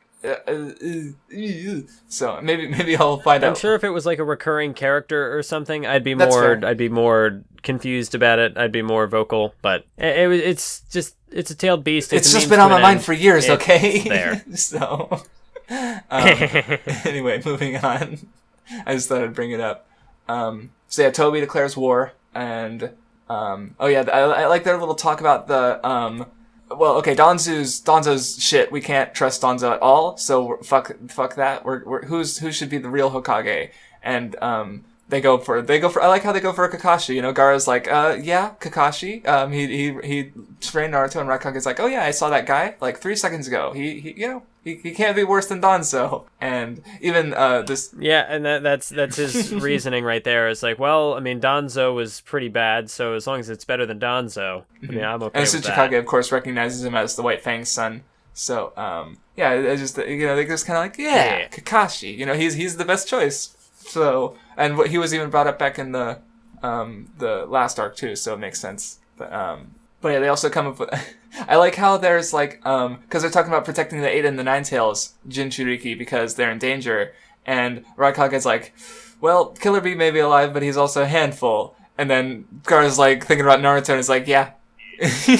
Yep. Yeah. That was cute. So they mentioned Kisame. I thought it was weird because they never explain why, but they're like, oh, Kisame has a huge amount of chakra, even though he's a human. And I'm like, oh, so Kisame is human because he's just been this eternally been this like fish person, and I don't know why. Like, it's not like think about like Kakuzu. Like, he's a very inhuman looking character, but it also makes sense why he's that way because he's a doctor. He's super old. He's been searching for immortality. Kisame's just a fish for some reason. I don't quite get it. Yeah, Kisame is he's a shark. Yeah, dude. like he's got gills on his face and sharp teeth, and on the volume cover he's got like, turquoise-ish skin. So it's just like, but he's human apparently. So okay, I just maybe it's because Samehada. Maybe it's just like the sword has warped him or something. He's been with it so long. I don't know.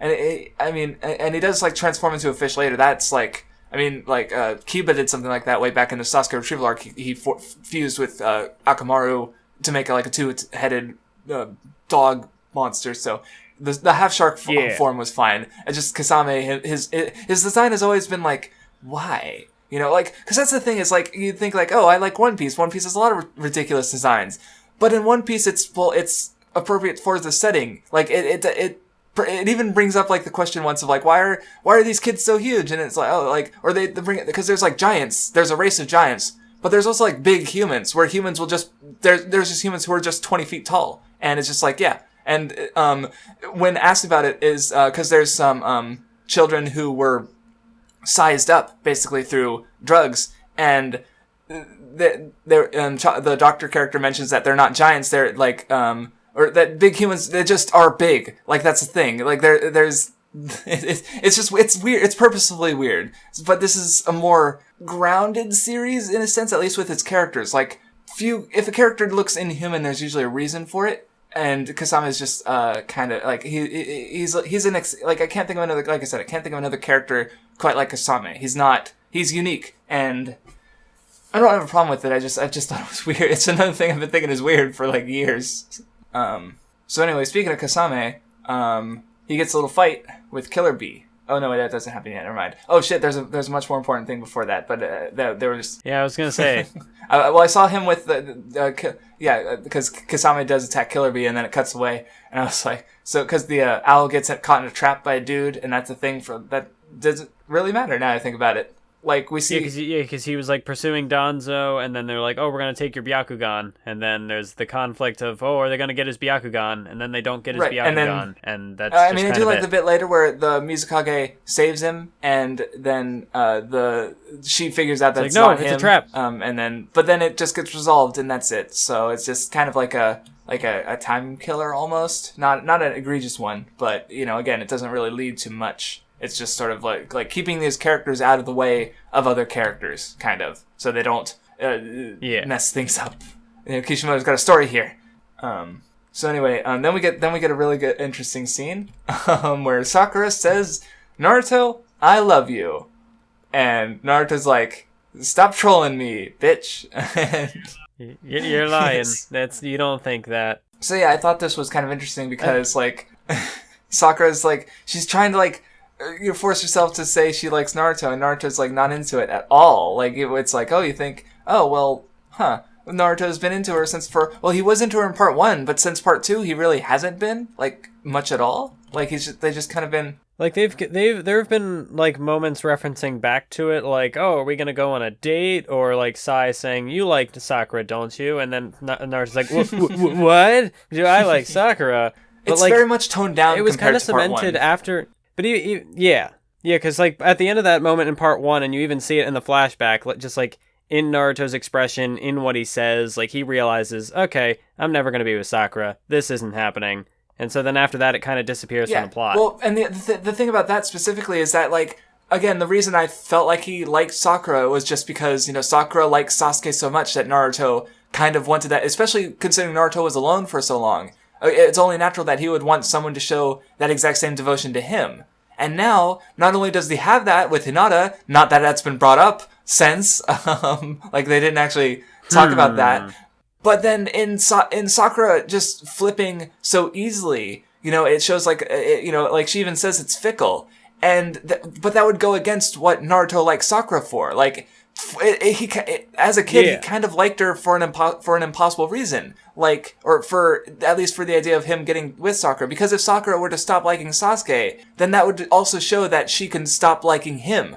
So it sort of creates a sort of impossible problem where either he never gets with Sakura because she's into Sasuke, or she stops being into Sasuke, and that takes away what Naruto liked about Sakura. So that's kind of what's happening here. She's forcibly trying to take herself away from Sasuke, and Naruto's like, well, I don't that's not what I'm into. It's not my fetish. No, that's and I thought it was an interesting interaction, and so I like this moment. Yeah, I definitely would say this is one of I think this is one of Sakura's most interesting moments, because like she at this point she does definitely, like, by now she has acknowledged that her love for Sasuke, it's kind of toxic, kind of self-destructive for her, because of, he goes to all these extremes, and the easiest thing would be to just cut him off, to just say, hey, well, I mean, she can't say anything to him because he's not around, but to kind of get over it herself. But it's not that simple. She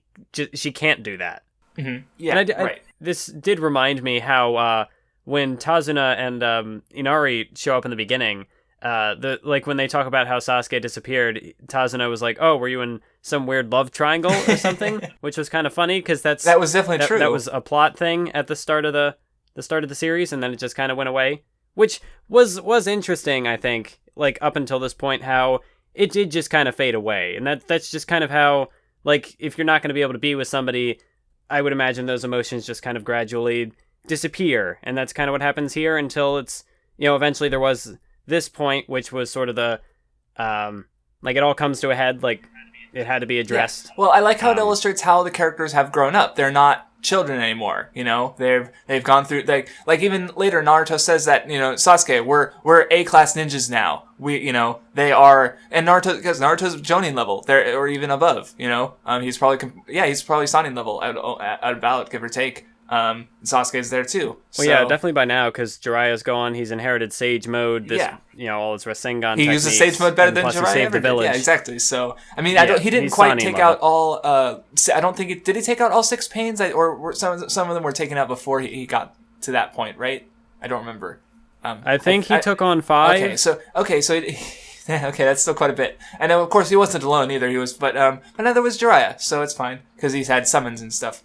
But they both did. So, but yeah, he's really strong, and so is Sasuke. So it's they've grown both mentally and in power. So it's not that he's not the same character, and that's good. And this is definitely a defining moment in Sakura's character, because what she tries to do here, it is a very mature decision to try to like I don't know, like, force herself to get over what up to this point I've even criticized as being a very childish, very one-sided sort of romance subplot with her and Sasuke. Like, why exactly does she feel this way? But sometimes those types of emotions, love it doesn't make sense. You can't really, like, explain it. So no matter how toxic it is for Sakura, it's an emotion that she has, and she does. See, when I first saw this scene, I wasn't entirely sure if she was just trying to get Naruto out of harm's way. Because in a sense, this is, like, not only is she trying to perhaps force herself to get over Sasuke, but even if that's not the case and she's just trying to protect Naruto,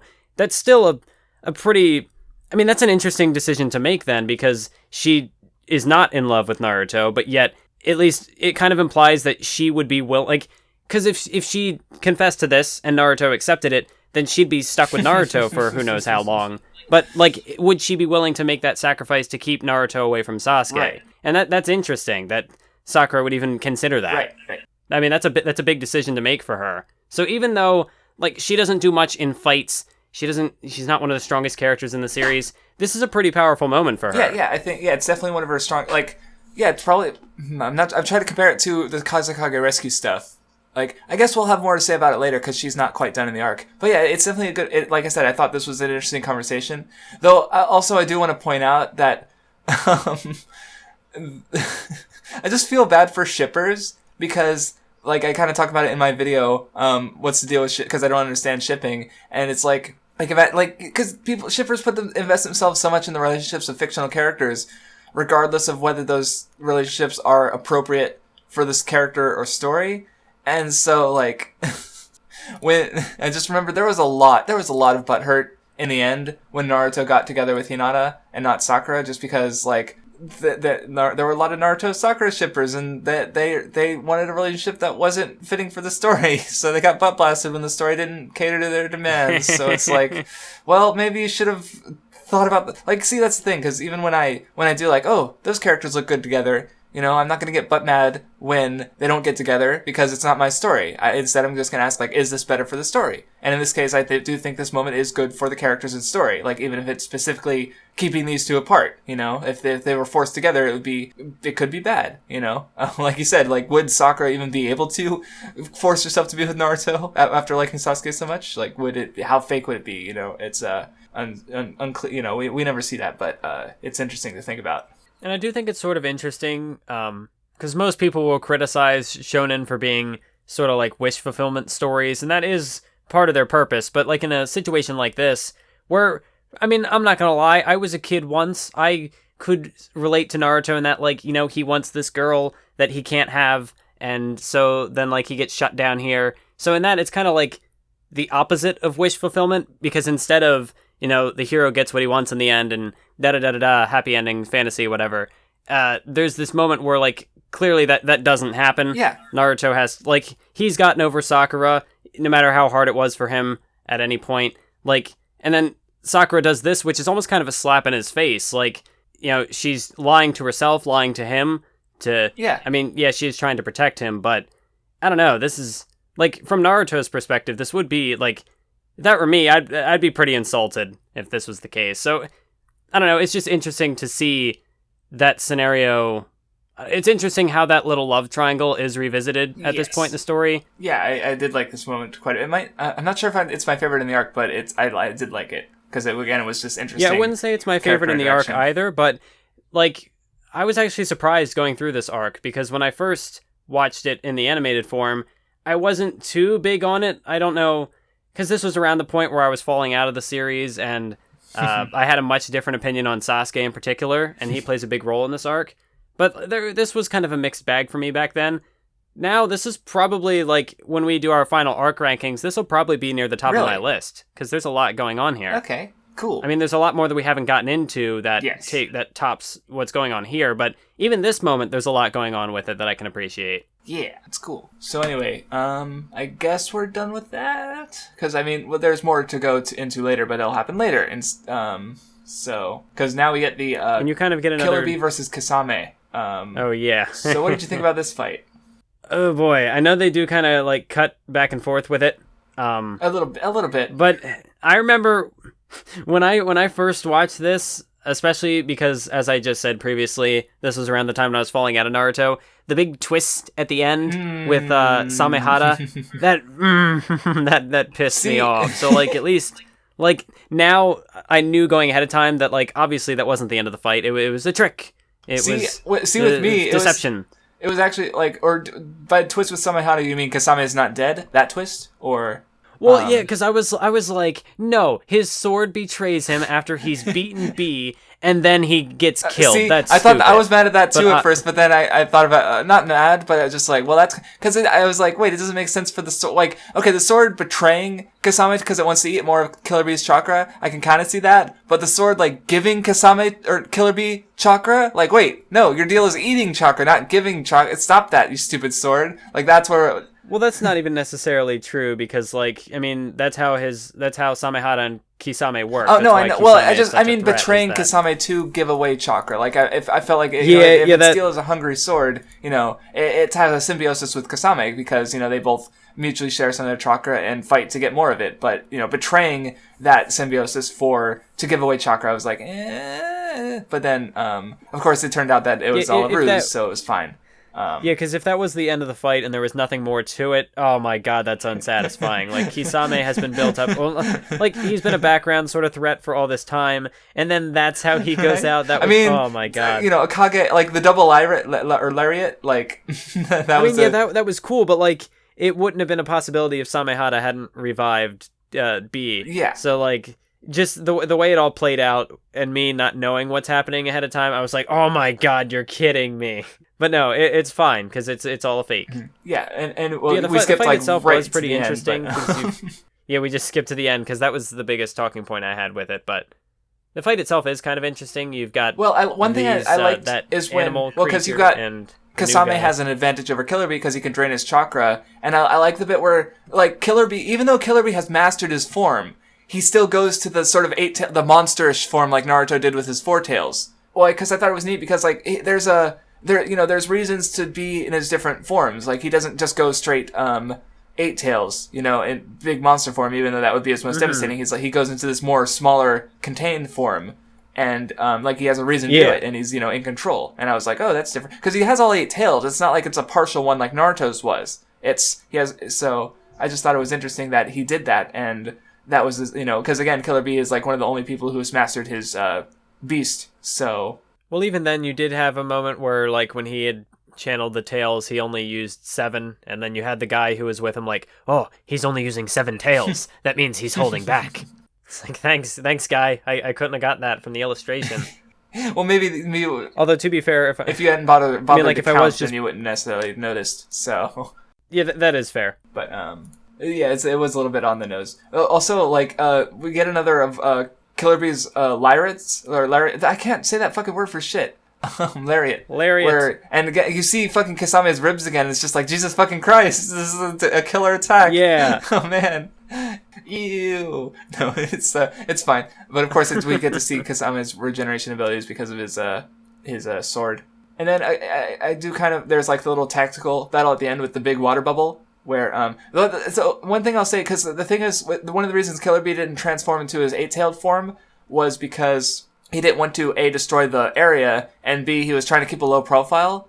At this point, I'm kind of like, with the giant water bubble, it's like, how do you keep a low profile with that? Like, at this point, I feel like he had no reason not to go full 8 tails. Well, I mean, there's also that, his mentor and the animal were also in the bubble, so, like, perhaps he could have harmed Maybe, them. but I mean, I don't know how easily he could have, grabbed them with the tentacle and keep them out of harm's way. I don't know if that would have been how easily that could have been, but it is. That's true. I just thought it was. I don't think they brought up that possibility. They were like, the whole focus was on the tactics of, we leave them and Kisame will keep chasing us, and they'll get dropped out of the bubble and they'll be fine. And so that was where the tactical focus was. And then, but of course, it didn't work out that way. Because Kisame was like, I'll kill these 2. It'll be fine. But he did get into safety. So yeah, there's some tactical stuff going on. It's a decent fight. I like it.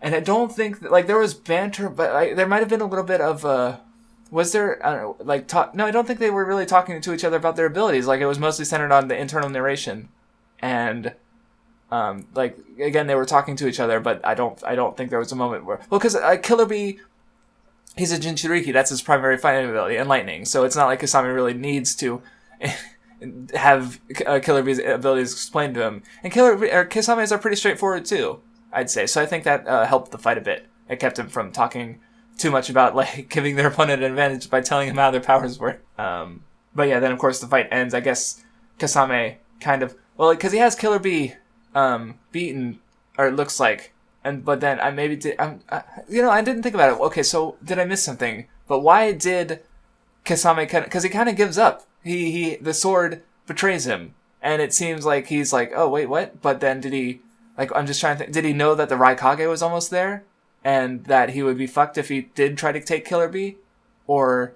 Yeah, this is the weird part about this fight is I'm not, because obviously I guess Kisame's intentions were to gather intel, but I'm not entirely. Well, because his ultimate goal would be to capture Killer Bee and take the 8-tailed. But he kind of because the sword, if the sword betrayed him right when the Raikage showed up, that would make perfect sense. Because the Raikage I cannot get Killer Bee out of here. I need to cut my losses and hide away for when I have a better time. Obviously part of it is I think it might just be another fake out issue where Kishimoto wants to do his fake outs, it seemed as though his goal was to get intel on the cloud, so he was going to sneak back with Bee in Samehada, which is what he does. But I'm not I guess by having the big water bubble, that was his way of attracting attention. But even then, that he would know that they would show up right then and there. I'm not entirely sure exactly how. It's a bit of a confusing situation, what happens with Kisame. I mean, maybe what he was trying to do is he was if by cutting off Killer Bee's legs, then he could fit him in the Samehada. But again, the betrayal, if the only issue is that the betrayal happens first. So that's the only weird part about the fight, is that the betrayal, because again, if he senses the right Kage or something outside, maybe, but he seems kind of surprised when he shows up, or he's pretending to be surprised. So again, it's just weird. Fake outness is making it harder to read. So, because I mean, this is technically Zetsu doing the cutting anyway. Like Kisame's art, or I think I forget exactly how it went down, but yeah. So yes, I don't know. See, because what had kind of confused me as well was I thought that the reason why Samehara like acted the way that it did was because that was actually Kisame like controlling it, because obviously Kisame wanted to sneak back with B to get into the village. But even then, later on, Samehara still kind of betrays Kisame and goes to B. So yeah, it's definitely pretty fucking weird. But I mean, I guess we're not done with Kisame yet, so at least he's not dead. But at least I mean, not yet, anyways. Yeah, if it were the way he might have died, like the sword betraying him is a bit like out of context with the later context. But the double lariat, like Kage and B, like what a way to go.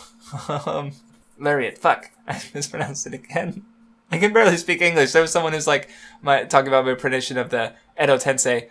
And I'm like, dude, I can barely speak English, let alone Japanese. But yeah, I mean, like the double lariat is a really cool move. It's cool that they've got if I had to talk wrestling, a tag team finisher there with. I like how you have that knowledge to draw upon. The two brothers, especially when we're dealing with because I recognize the Jinro reference, you recognize the wrestling terms. I mean, they're pretty blatant, but still, it's like we have our different backgrounds. It's cool. So anyway, we get a bit of Suigetsu and Jugo try to sneak back into the Iron Country, and I just realized I don't know why they did that. I don't know if they were looking to gather intel or if that was they might have just been trying to escape, so like they were going to sneak in with the samurai and then sneak away when they got the chance. It didn't work. Okay. Yeah, that didn't work. He said, "Yeah, this was a bad idea." Okay, that makes some sense. But I was just reading through it, and I'm like, they're doing this thing, and I'm like, why are they doing this thing? Because I don't think we really see them again after this point until. Or at least not in this stretch of chapters, right? Am I misremembering? No, I don't think so. No, they get captured and that's it for now. Yeah, it was kind of weird. Because again, like back in last time with the Sasuke versus Itachi, where like, oh, they're getting distracted by Kisame, and then we don't see them again, and suddenly they're there at the end, and I'm like, oh, there they are. Okay, they exist. Yeah. So yeah, we get the scene where the Mizukage saves Ao and realizes that he was body swapped because he's not making any accidental wordplay that implies she's unmarried and old. So he can't be Ao. Though I gotta feel bad for him because he gets hit but the guy who was possessing him left the body. So she had Ao, and he's like, that wasn't. And I've got to feel a little bad for the guy. Alright, but anyway, then we go back to Naruto and Sai, and Sai tells Naruto that everyone's planning on killing Sasuke, but of course, as it turns out, Sakura wants to do it herself, because, she made the mistake of falling in love with him, and... Yeah, and this is also the part where Sai is like, I kind of pushed Sakura to do this. This is partially my fault, which is why I feel the need to tell you so you can watch out for Sakura. But at the same time, this also causes problems for Naruto. So yeah, Sai, he's trying to help, but also he's causing some problems. So I like I said, Sai, he's good this arc. He's cool, doing stuff. Yeah, Sakura's doing stuff. Finally, everyone's doing stuff. The character, because I guess that's the thing. Part of the reason people have problems with Sai is because like he's billed as being he's with the tree. The next Sasuke. He's with the Team 7. He's with Naruto and Sakura. So you'd think like, oh, he's gonna be more important. But no, he instead of getting Naruto level importance, he gets Sakura level importance. So I guess he's a perfect fit for Team 7. Yeah. Most teams have the forgotten third. Sai is the forgotten fourth. Yeah. Except that's actually not the case. He does stuff. Sometimes. That's true. Well, Sakura did some stuff too this arc. So, but yeah, Gaara meets up with Naruto and says that, if he has to, he's going to kill Sasuke because he's too far gone. But he also says like, Naruto, you should do what you need as Sasuke's friend. So, trying to give Naruto a little bit more hope. But then we get another fight, like lots of these happening, because again, fights are pretty easy to talk about. So, Danzo versus Sasuke. Although I guess first Toby takes out the Danzo's boys, who are. I like how they sort of establish that they're in clans of characters we already know. Like the one guy's the Aburame, like Shino. And yes, Aburame. Like yes. So you got the guy with the mind stuff, and he's got the guy with the bugs. yeah, it was a neat little thing, like reminding us that, hey, the other clans that aren't Uchiha exist. And so that we can continue building up Toby's strength, we were informed at the very beginning before the summit that these are the two strongest of the Foundation Black Ops. So wait, I just realized. Okay, because he's fighting the guy and he loses his arm. Yeah, because of the bug powers. Yeah, but doesn't he? Or no, I guess Conan didn't make him lose another arm. He just already lost it. Yeah, because I had that moment too. I was like, wait, did the explosion take off his arm? But I thought he shielded it. But no, that was from before. That was from this You're fight. right, okay, because I didn't think about that, because I didn't think about this moment later, I just thought Conan blew off the arm. I wasn't thinking about the arm he lost here, and now rereading, I'm like, wait, how many times has he lost this fucking arm? It's just, but no, yeah, he lost it here, and then we see it again, later in the Conan fight. That makes sense, because it is the same arm, so, but yeah, anyway, then he brings in Sasuke and Karin to fight, Danzo, and so yeah, what do you think about Sasuke versus Danzo? He's gonna avenge his bra. Well, I mean, are you gonna say something? Well, I guess before we get to that, or were you talking? I didn't hear you. No, it sounded like you were gonna interrupt me, so I stopped. Okay, yeah. Well, because before we get the moment where everything sort of like falls on Naruto, and where he's like Itachi and Sasuke being an Akatsuki member, and Gaara and the Raikage and Sakura is gonna kill Sasuke. The Ninja Alliance is gonna kill Sasuke. Everyone wants Sasuke dead except Naruto, and he hyperventilates and collapses. I was curious to see how you felt about this moment, because I know before you had really only been exposed to it as like the meme. No, I remember this moment. It's just I'm just like I get it, but at the same time it is it is kind of pathetic. But I think that's kind of the point, is just everything's just overwhelming him. Yeah, I thought that was... Yeah, I actually really like this moment, because, and this is especially considering what had just happened with the Pain arc, and considering, Naruto is supposed to be... he's trying to find an answer for all these... try to find an answer to stop the vengeance, and, you have the moment with the Raikage where he drops down onto his knees and puts his hands on the ground. That's, public humiliation. That's a big thing in Japan. So, Naruto is, really, I mean, I guess you could say he's being pathetic in this arc, if you want to phrase it that way, but it's more like he's trying to do everything that he can. He's sacrificing himself, trying to do all this stuff, and he has all this information being dropped on him, and you get, the imagery with, the picture of Team 7 shattering in his mind, and there's just a lot of, a lot to show that Naruto is going through. This is too much information for him to process, and he's trying to find an answer, and, I can understand, why this would happen, because it's, information overload. Maybe it's, maybe the thing, because I've never hyperventilated, so I don't know what it's like or what kind of mental strain would cause that, and so, he basically just passes out, so... I don't know, because my imagination, I just go to the where it's just kind of it's usually used in a comedic sense when I hear it, I guess, when I see it, or characters just breathing really hard and heavy, and then again this moment specifically was memed. Memes ruin you.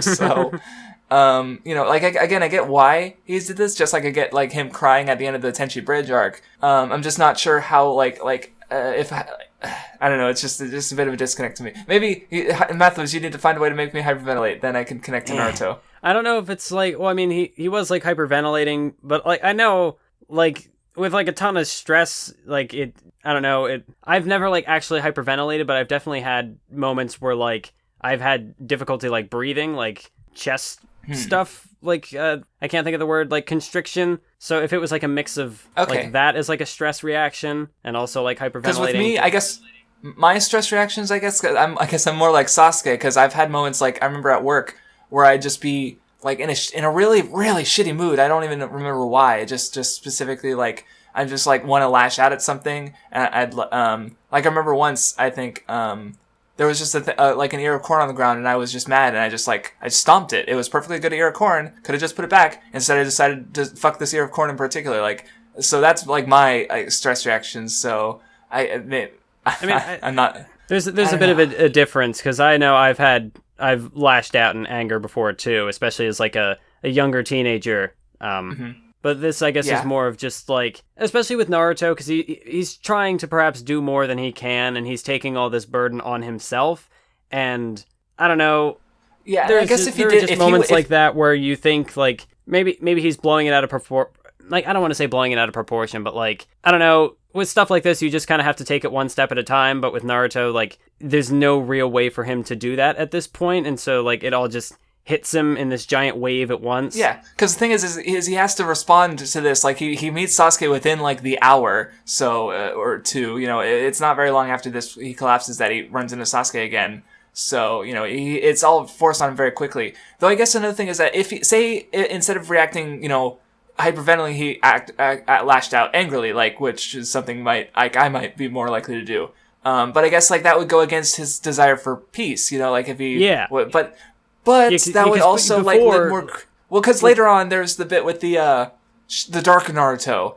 And the Dark Naruto comes down and it's like, you didn't go to give those guys an autograph. And I'm just like, that's, like, the worst thing you've done? That's what we come out with? Yeah. Is just the fucking autograph? If he had lashed out, that would have been another thing that Dark Naruto could have used against him, basically, is what I was trying to say. Well, I think, like, we had seen that out of Naruto several times in the past, like when, like the stuff with Orochimaru where like he triggers the Nine Tails, or the stuff with Pain. Yeah, like he has had moments where he's lashed out before, but like, I don't know, I feel like there's a slightly different context. Like, yeah, it's still stress that would cause you to you know, get angry or panic or whatever like this. I don't know, I feel like this is just a slightly different context that I can't quite describe at the moment. Well, it's not like anyone specifically is doing something to him. Like with Orochimaru, it's like, there's a target. With this, it's like, it's everyone. Yeah. Because it's the thing, is like last time you had Naruto's beliefs being challenged by Pain, and this time you have Naruto's beliefs being challenged by, like, Sai, and Sakura, and Gaara, and Kakashi, and his allies, like people he can't just beat the shit out of, and it's like, how do you fucking deal with that? You know? So, yeah, you know, I get it, but again, it's just like, I'm finding trouble quite connecting with his reaction, is what I'm trying to say. And I do think, like, again, the acting out angrily might have worked a little better for the story, but maybe not. Who knows? I don't think so, because, like, coming off of the fight with Pain, that would sort of go against what he's trying to do. Like, he's trying to achieve peace, and so if he... Well, I'm not saying he should, like, beat the shit out of someone. Like, well, if you would just say you just punched the wall, like, that's a violent action. You know, just fucking destroy some random like, just out of anger, you know, like... you know, so it's not like, I'm not saying he should have beaten the shit out of someone, you know, because like I said, there's no target, and there wouldn't have to be like a specific target for his, you know, angry reaction. But then again, as we saw earlier with what's her face, the girl, the Cloud girl, was it Karui? The one who beat... Girl? No, I don't fucking know. No, the Cloud names. Girl who beat up Naruto. Like, she said, yeah, I can do this, but we'll see if your theory is correct, if I can take out my anger on you and see if that's going to fix my problem. And it didn't fix her problem, so... So Naruto wouldn't want to do that because, he yeah, so like maybe Naruto had already internalized Well, another thing is that if he's trying to connect with Sasuke, then, you know, Sasuke having anger and hatred, like, that would have, I don't know. Maybe you're right. Maybe I'm wrong. I'm just trying to like justify my lack of emotional connection. Because again, I do understand why. I just don't not all the way there again. So, you know, there's a reason Sasuke's my favorite character, not Naruto. Well, that's the thing also with this arc, is that I think like the Pain arc was pretty cool as well, because like by the end I was more invested in Naruto's character. But this arc as well continues to kind of build off of that. And yes. Whereas before I was starting to lose interest in Naruto, which is funny because like at the beginning of the story I was like, oh, well, Naruto's a better character than Sasuke. But no, like he is getting interesting moments like this here.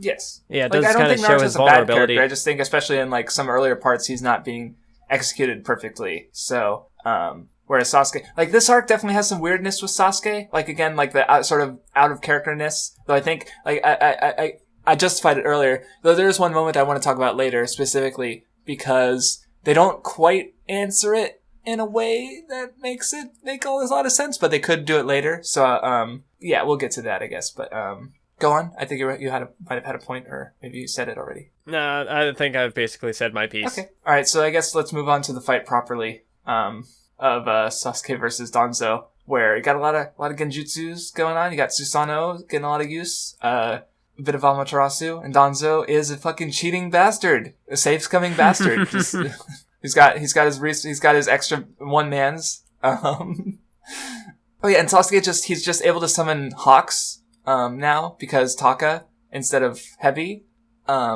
And yeah, it was even interesting when Toby had said like, "Oh, a new summons. Where did you get Sasuke, that? When did you?" Of course, get that? Sasuke doesn't answer because okay, Well, I guess we don't Toby didn't ask need to that know out loud, where so he was thinking Sasuke got another ability. We don't need to know how he got it. He just fucking did. He just fucking did.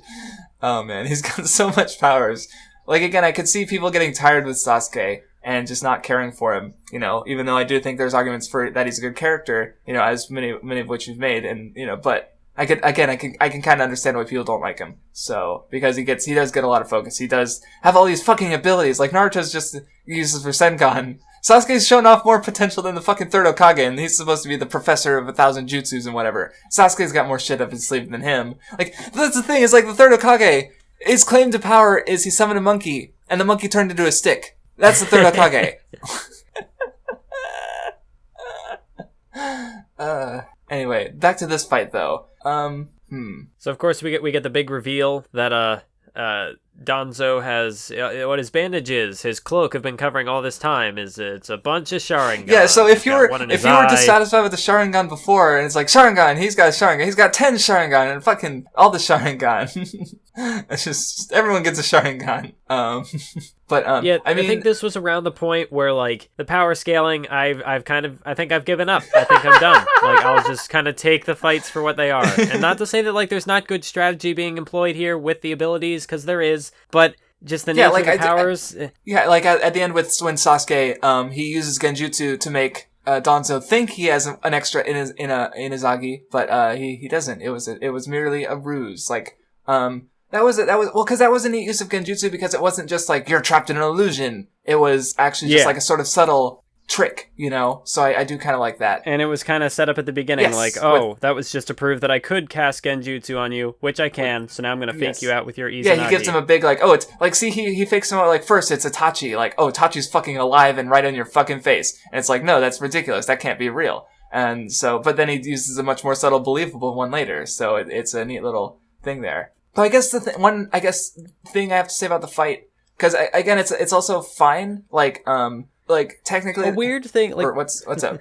Well, I know a weird thing for me. Well, first of all, one thing that I can praise was like again, I talked about the use of locale earlier. Them being on the bridge was a cool setting. Yeah. You did have a and little you've got this like the statue with like a lot of lines in it, and it looks cool. It's weird.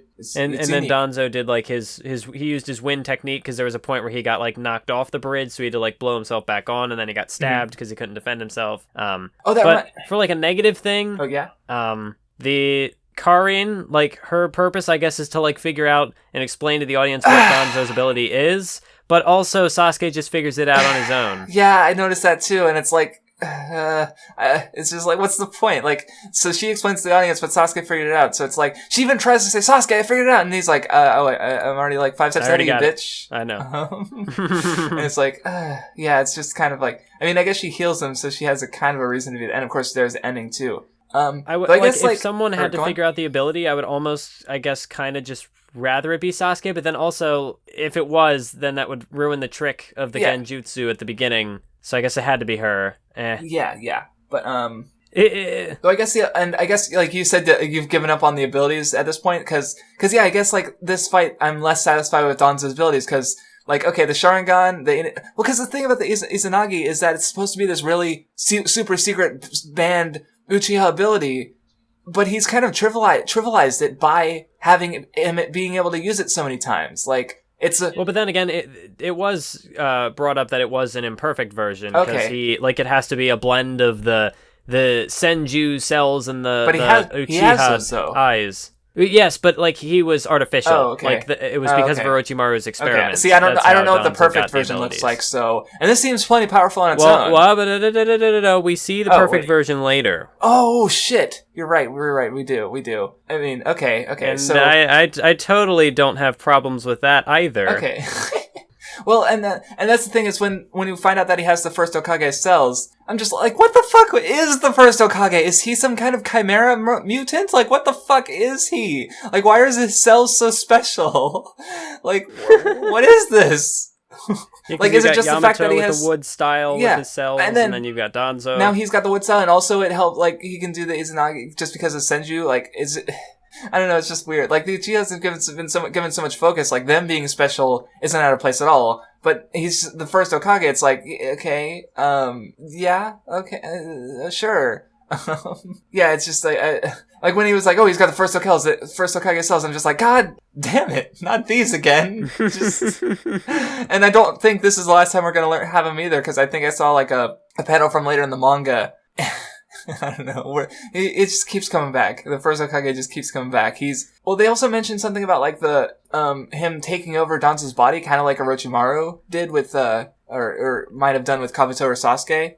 I think. Well, yeah, because at the very end, it was kind of mentioned because he was losing chakra. As he was dying, he was losing chakra, so he lost control over it, and so it just kind of like he just lost that arm. Yeah, because he couldn't control it. So yeah, it goes back like Orochimaru can kind of understand being a freak of nature. You know, that's kind of his deal. But the first Hokage, it's like, this is just a thing that like putting cells in people's body, and I guess like. Putting eyes is different from putting cells in bodies. Like, let's ignore that eyes are made of cells, just like every other part of the body. But putting Itachi's eyes in Sasuke's body doesn't make this sort of like mutant face. Like, Sasuke doesn't have Itachi's face growing on his face. Like, Danzo has the first Hokage's face growing on his arm. Like, I'm just sorry. It's all weird and creepy. I don't know. I don't like it's like it. A little different. Yeah, it is it is kind of odd. Yeah. No, it's fine. Again, like you said, it's just give up. Just let the magic ninjas be crazy, weird magic ninjas. And I know there are videos out there explaining these powers, and I've watched a few of them. I've watched some of Swag Kage's stuff, but like even then, I still don't really care. Yeah, like at a point, you just gotta give up. Just surrender. Just sit back and enjoy the bizarre ninja shit. And like, you know, like the trick, like I do like the trick at the end where, you know, he makes Danzo think he's, you know, that's good. And, you know, in order for that to be good, there's still moments like that at least, good. You know, like the Izanagi, you know, it's just that those were established, so it's fine. And then the, you know, the Senju stuff, like, okay, you need that to do the Izanagi in the first, so I guess, but yeah. So I do think the Killer Bee Kisame is a little, they're about the same, just because I do think this fight has more interesting powers going on. But again, Danzo there's a level of ridiculousness. You just kind of like gotta just let it happen. So anyway, are we done with the fight itself? Cause there's a bit after with Karin and, that we can talk about, but I was wondering if you had any last thoughts on the fight itself. No, the fight itself was alright. It was more so the stuff that came like before and after it that. Well, because after it, we really get in sort of like, I feel like sort of one of the themes of this arc is the self-sacrifice, and how Danzo just sort of like, because I guess I thought we get the flashback with the second Hokage, and you have almost like this test where he's like, there was Akamichi, he's like, we need someone to be a lure to die and for the rest of them. And Danzo, he wants to do it. He wants to be that lure, you know, because he recognizes that a proper shinobi should die on the battlefield, but he isn't able to take that last step. It's, Hizuren, the third Sarutobi, who does, and it also happens that, Tobirama, I only know his name because of talking with a friend, but, the second Hokage is, he's like, you're the third Hokage now. And Danzo loses his dream because, he wasn't able to step up to the plate, basically. So, but then at the same time, you know, that's his thing. At the end of the day, he isn't able to sacrifice himself. Like, even with, Karin, he takes a hostage, and, you know, he's like, Sasuke even calls him out on it, so he's like, you're a bitch, and Danzo's like, my life's too precious. And so that kind of goes back to the conflict with Itachi, because Itachi was able to sacrifice himself. So, and then at the end See, yeah, I thought I was actually it was interesting how this played out, because Danzo was not a character who I had all enjoyed in my first watch through. So I was expecting, like, going up to this point that I was going to have this big Danzo rant, that I was going to go off on this guy. But actually, I actually kind of liked his character in a way. Yeah. Well, because I would because like I do like how, because originally my thought was, oh god, he's this villainous guy who's been in the Leaf Village, he's been an antagonizing force all this time, and now Kishimoto wants me to care about him. How? Go on, sorry, I interrupted you.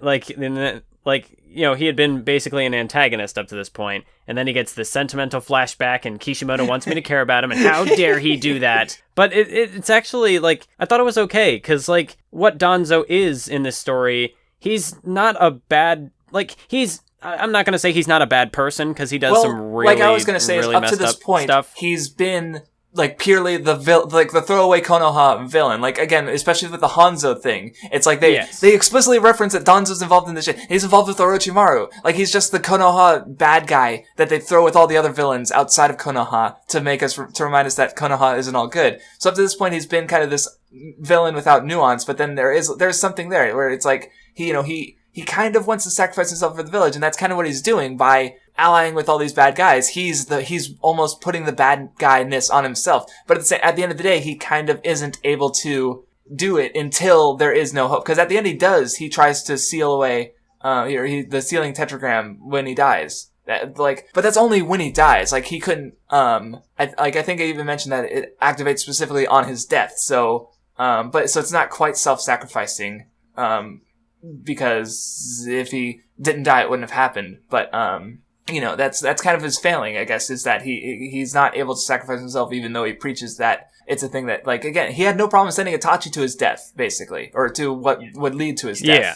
So, but then at the end... Yeah, the thing with Danzo is that, like, that's why I said earlier that he's just misunderstood. And even though I don't agree with his methods, like, obviously he was majorly responsible for the slaughter of the Uchiha clan. And even here, like, his sort of, like, self-sacrifice, that idea that we kind of run with in this arc, even then, like, his idea it's hypocritical, because he takes a hostage, and he's like, no, I must survive, because it's not special. like he does say, it's not because I think I'm too precious, but because, I'm the reformer, I need to be the one to change the world. So, like, even then, he's still a hypocrite, and, like, his ideology is very, very extreme. It's very, I don't know, I guess, would you say conservative? Like, I don't know, I don't know, I don't know how to describe it. But, like, like, with Naruto, you would say he's more of, like, I'm not quite sure what I'm getting at with, that might not have been the right word choice. But, like, with Naruto and like, in Tsunade, they are very much, like, against the grain. Yes. Like, they don't do things the typical way, whereas Danzo's more traditional. Yeah, okay, that would have been the word fair. I was going for. So he has like, his idea of shinobi. Yeah, he sees things like, people, they should remain in the shadows. They should be all, Naruto goes out and he, like, humiliates himself, and Danzo wouldn't do that. Danzo is more stubborn. He's more hardened. He's more traditional, but there's another word I'm looking for that I can't think of.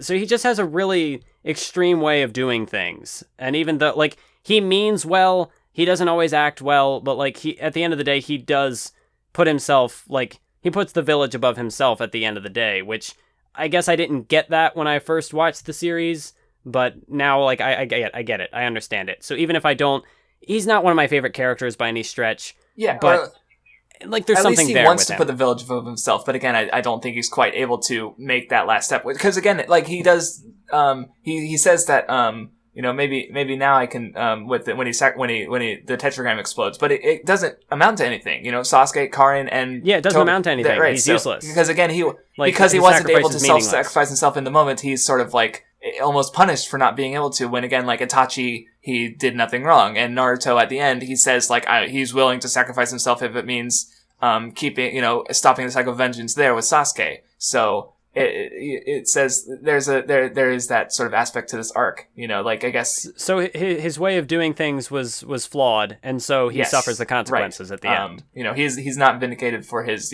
selfishness, basically, which I guess is kind of, the idea. So, yeah.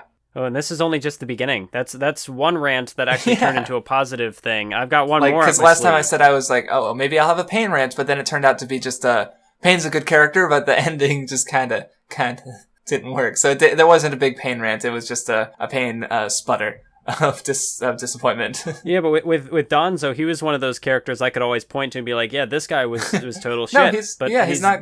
He's fine. I mean, is it amazing? Like, again, you said he's not your, he's probably not one of your favorite characters, but he's not like top 5, top 10. No. He's not one of my favorites, but he's not terrible. Like, there's substance to his character. It could have been he's worse. Not terrible. It could have been much worse. Like, again, like you said, if they tried to make us feel bad for this guy, this almost comically evil guy. But it turned out to be okay. He's just a bit more pathetic than he's overambitious is what I might say, like, he wanted to be someone he wasn't, and that kind of ruined him. So yeah, he's fine. I guess we're done with that. Yep, that's it for that fight. And then, of course, Karin gets stabbed. Sasuke doesn't care about her. Well, because that's the thing. Which is another extension of what happened with Jugo and Suigetsu earlier. Was that, hey, if you couldn't avoid being taken hostage, then you're useless to me. But I mean, the one thing though is like, because earlier I sort of justified it as Danzo is the focus. Like if he spends time trying to because I guess it kind of makes sense why he'd stab her. But also he kind of abandons her. Maybe I guess he kind of figured that it was kind of like over. Like, how could she accept me when I just did that? Like, he's just kind of like, by stabbing through her to make sure he, acts on his vengeance, he just kind of like gives up on her. And again, so that's how he just, so maybe it's a little reachy, but, Well, again, it's kind of like with Danzo, except in a different light, where Sasuke, he does things that, like, he thinks, like, oh, it's okay if I do this because... I lost where I was going with that, but I mean, like, I know Swag Kage made an interesting video about like Sasuke's character, where he kind of goes into it in more depth. How like what he did with the killing earlier, where he like gave like a little warning, like, I'm not really in the mood for this, so I might not hold back like I normally do. And he thinks, oh well, that's enough. If I still kill, and again, his character, like his mindset is all topsy turvy right now, kind of like with Naruto, where Naruto had to process all this. Sasuke's still trying to process. So I think it makes sense that he would jump to more, like, radical I forget to lift the comment, but there was someone who said that, like, because I was trying to sort of make the connection last time, but I didn't have the whole picture as I got with this arc.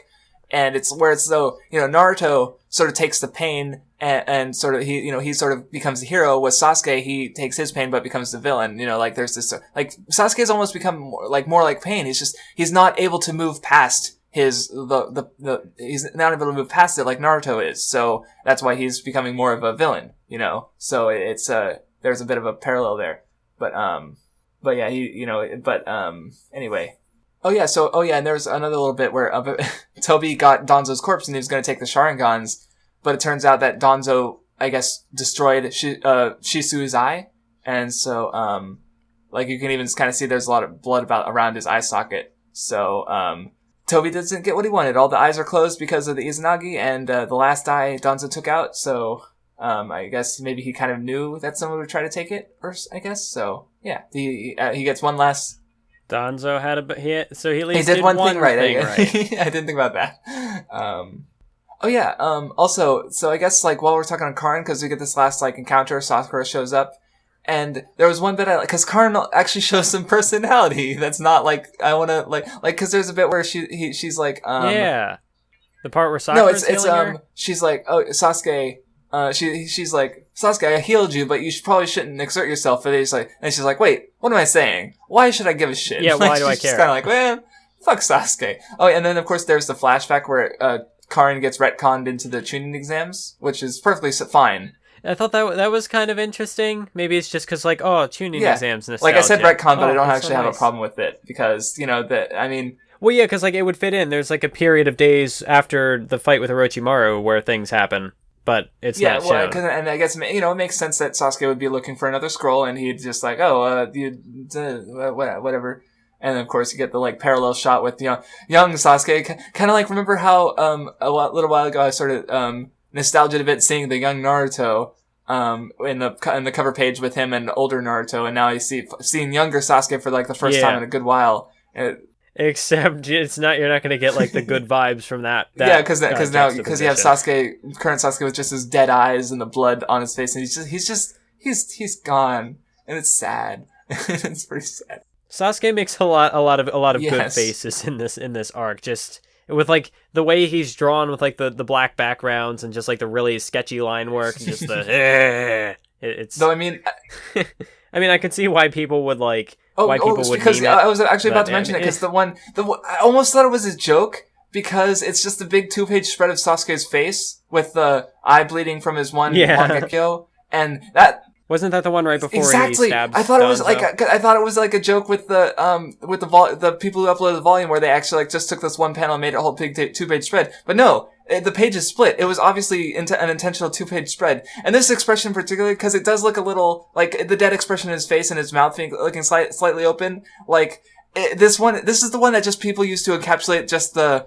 edginess Sasuke's character goes this arc. Because it, and especially out of context, it looks a little derpy. And that's what kind of, again, because it's been memed, I sort of thought, like, because it just goes, it's almost a little abrupt because you get the page fight and then there's this one big 2-page spread of just Sasuke's face and then he stabbed him. So I'm like, wait, is this actually how it went? Is this, and, so, it took me out of it a little bit. But yeah, it's, it's definitely, Sasuke's character has definitely taken a turn this arc. So, he's gone. He's gone. He's like, and again, I initially had some, like, confusion because it does, contrast heavily with the Killer Bee fight. But, I wonder if maybe the Killer Bee fight is part of what caused it. Like, he thought he beat Killer Bee. He didn't. So now there's again, I said that he underestimated Killer Bee and got wrecked for it. So maybe he's just like, well, shit! I've just realized.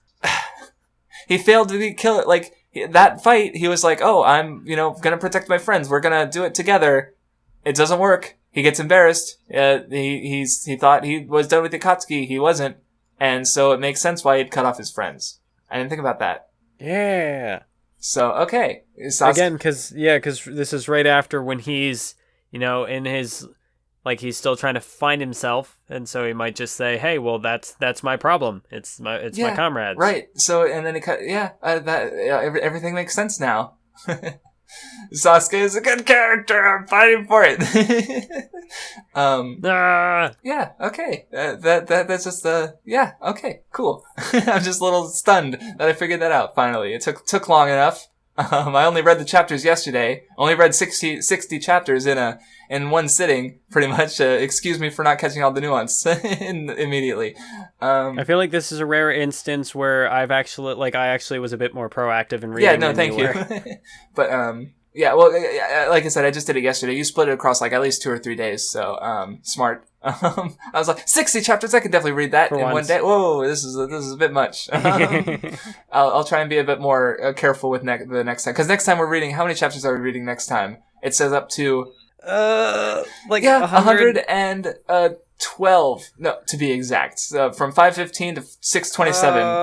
112 chapters. An entire 7th of Naruto in one fucking episode. That's gonna be... Oh man, I really hope it's all just stupid pointless fights, because otherwise it's gonna be fucking painful. Even this. It's this is just 60 chapters. We're already 2 hours in, almost 2.5 hours in. So... yeah.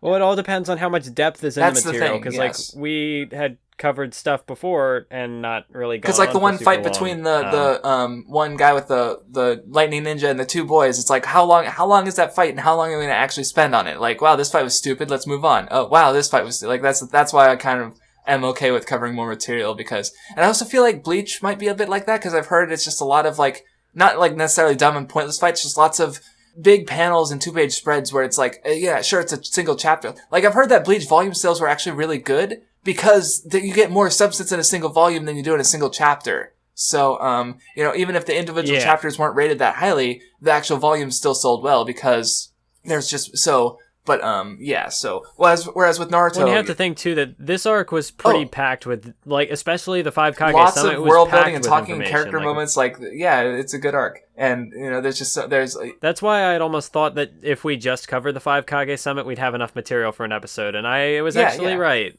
because this is about the length of our story.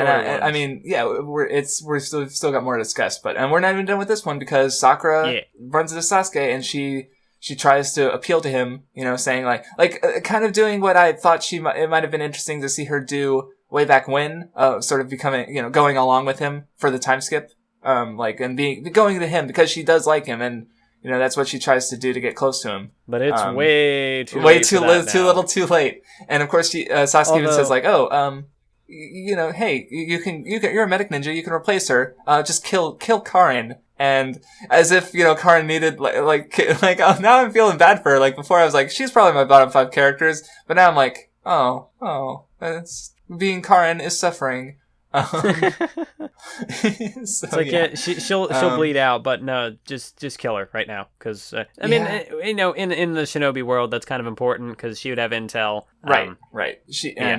I mean, she does even get healed and taken in by Konoha for having intel, so it's so anyway, Kakashi comes in because Sakura's way out of her fucking depth in trying to kill Sasuke. Even with him being weakened, she's just completely outmatched. Like, I mean, because that's the thing, is like, she got her power up back when from the Kazuka, she showed off her post time skip power up, but Naruto's gotten so much since then. He's gotten the Rasen Shuriken, he's got Sage Mode. Sasuke was already way above them even back in the Tenchi Bridge, and now he's gotten his Mangekyo abilities. Like, he doesn't even need that shit. He's still just like, Sakura hasn't improved at all. Like, that's the thing. I mean, it would be interesting to see, like, if she didn't have her mental hangups at this point, and if she did actually fight a weakened Sasuke, how that would go. But obviously, like, with the mental hangups, it's not happening. She's not laying a finger on this boy. Well, because that's the thing I was kind of disappointed with, is because she like tries to go in with this resolve, like she'll take the burden of killing Sasuke, but at the end she's just unable to, like, she tries to do it, and then she's like, I thought I'd made up my mind, and she's like completely unable to, and so she gets saved by Kakashi, and then she gets saved by Naruto, and I get it.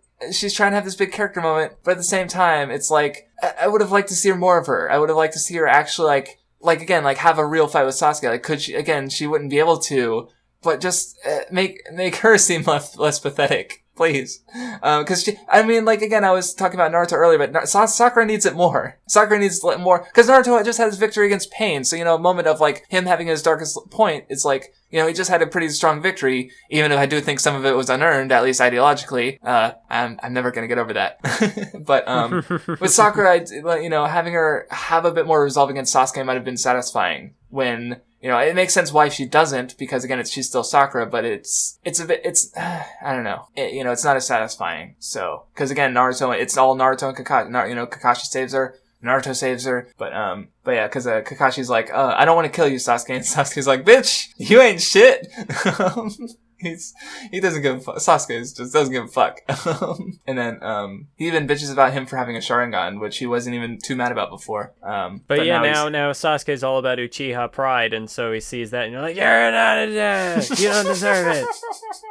Except, I mean, no, that's about right. He screams. He does his evil laugh. Yeah. Oh yeah, the fucking laugh is just that panel is just the ha ha ha. It's just so good. It's like the dub for it was pretty, or not just the dub, but like the Japanese as well. Oh yeah, it's a good performance from on all accounts. I just realized I've never heard the Japanese voices for these characters, or at least not for very long. I've never watched. I don't think I watched an episode of Naruto in Japanese. I only ever read the manga because kind of funny because like at least for the voice actor for Sasuke, like the English voice actor and the Japanese, they sound pretty similar. Like obviously different languages, as similar as they can. Yeah, okay, that's interesting. Yeah, like tone of voice and the way they acted out, they do a pretty good job. Because again, I was never super into Naruto. I watched some of the anime and I was like, that's fine. And then I was always more into One Piece. So then I think I read the manga at the insistence of friends in school because again there was the time skip. So it's like, okay, fine, I'll catch up, and I just started from the time skip. Like I didn't care enough to go back and reread part 1, let alone watch it. So yeah, because again, I think I mentioned this somewhere before, but in high school I sort of had this conception like I had this sort of like oh, this one thing sucks. Okay, everything must suck. So like with Twilight, I was like, I never even touched Twilight. I just thought like Twilight must be bad, therefore all romance is bad. And then with anime and manga, I'd been like, okay, my favorite manga are like One Piece and JoJo's Bizarre Adventure and Liar Game. And JoJo hadn't had a good adaptation at this point, so I just started. And the One Piece anime wasn't even then when it was at its best, it still wasn't great as comparable to the manga. So I just had this idea that anime isn't that good. It's all just manga adaptations that are less subpar, and the best manga don't even get translated or adapted properly. So I didn't really go out of my way to watch anime. So again, that's why I didn't really touch the Japanese Naruto anime. So I just realized that now. But yeah, I don't know a whole lot about his Japanese voice actor, but I know for me it was always interesting to hear Yuri Lowenthal, the English voice actor, do like this more, because obviously for most of the time Sasuke is very like reserved and like not very emotional, where Yuri Lowenthal is very good at like he does Simone in Gurren Lagann, which is a very expressive character. It does like covers the board, sadness, rage, happiness, whatever. So, like, Yuri Lowenthal is good at doing that, which worked really well when Sasuke had his, because Sasuke's got a pretty tragic backstory, and he has his performances, or what am I saying? But yeah, the evil laugh is good. It's good. Yeah.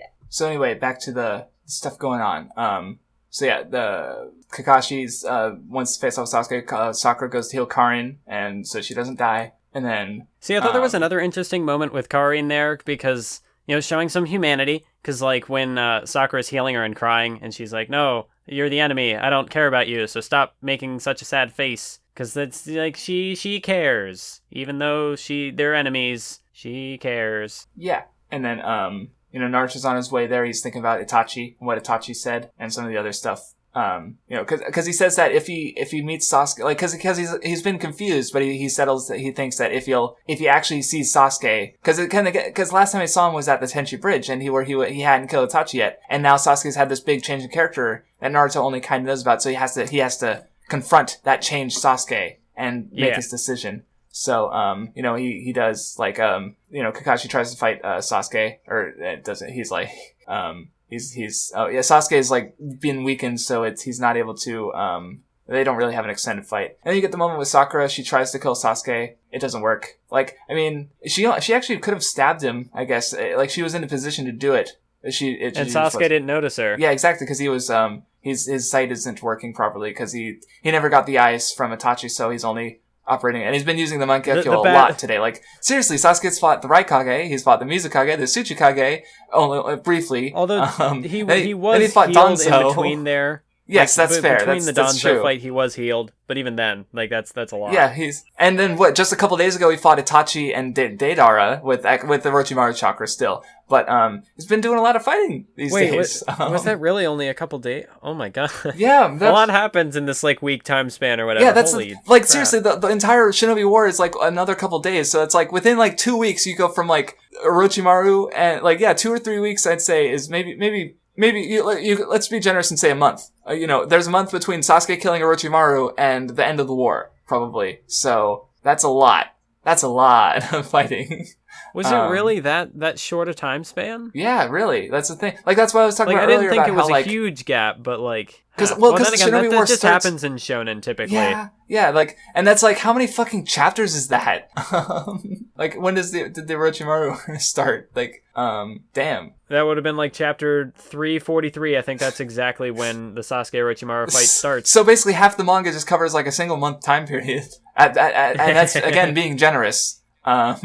Like I'd say it's actually less than that. But damn. Well, and again, that goes back to what I was saying earlier about how like the Akatsuki, like they had two or three. I think Gaara was like their third Jinchuriki they got.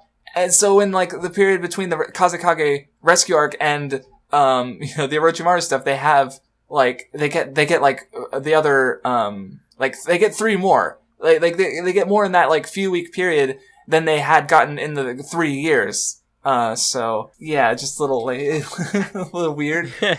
Like seriously, like the time skip was like like Sasuke got so much out of time skip compared. The Katsuki didn't get very much in that time skip. Naruto didn't get much stronger. Like he did get stronger and more capable, but he didn't master the Rasengan, which is that doesn't make any sense. Like what? Like mostly they were messing around with his tailed beast, and that he didn't learn anything from that. So it's like the Sasuke was the only one who got stuff from the time skip, really. So yeah. So anyway, Sasuke or Naruto comes in. He saves Sakura. Now, actually, before okay. we move on there, this is the other potential rant that could have been, but instead I'm actually going to do the opposite. I defended Danzo, so now I'm gonna try to defend Sakura here. Sakura, okay. Yeah. Really? So, okay. like, I've been waiting for so fucking long for the Sakura rant, and you're gonna betray me? This was going to be the Sakura rant, Motherfucker. But in this stretch of chapters, I have been changed. Just in this stretch of chapters, I have had a realization. No!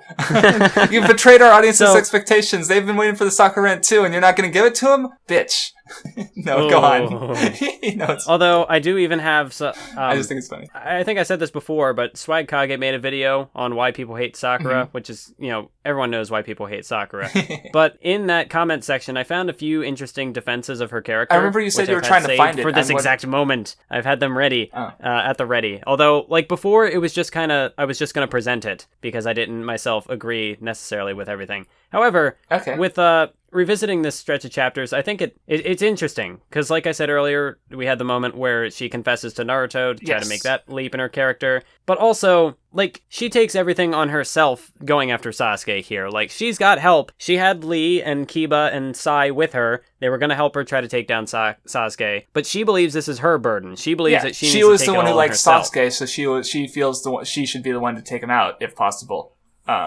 Yes. Right. So she takes them out. But the thing is, she has, even from day one, she's never been that kind of character. Even though she's, I'm not saying that she's, top character for me, but I do see worth in her character now. Because even though she is kind of the forgotten third of the main trio, it's not for a lack of effort on her part. The problem with her is just that she always reaches too big. She always she goes for something she can't attain. Okay. She's always trying too hard, reaching for something that she can't reach, because she just doesn't have that kind of power. So there's this part here where, with Naruto, she tries to put Sasuke out of her mind, and she can't do it. So then she takes kind of the reverse approach, which is still way further than she can reach, something she can't actually attain, and that is to kill Sasuke. But she doesn't have the power to do that. She can't do it, but she still tries.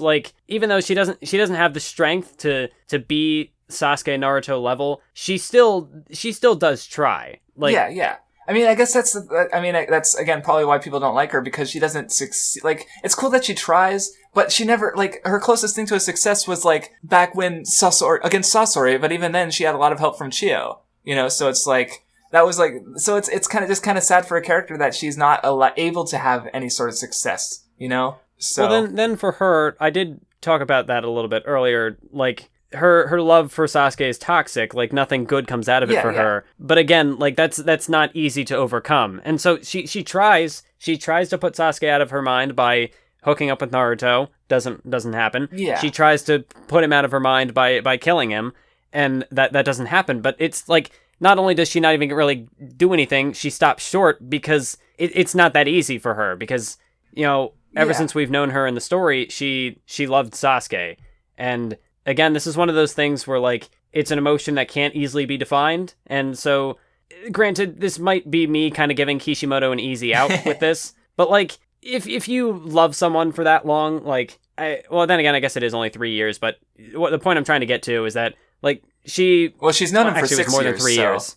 Yeah, exactly. Since Academy. So, she didn't fall in love with him at first, probably. Maybe she did. It's Sasuke. But as long as Sasuke has that her... magnetic personality where everyone just the Mizukage, Tamari, everyone, a lady sees them, and Karin, she fell in love with him so deeply, she saw him for 3 seconds. And then boom, that's it. So, he has that attractiveness to his, everyone he could very well be covered in bitches if he so chose.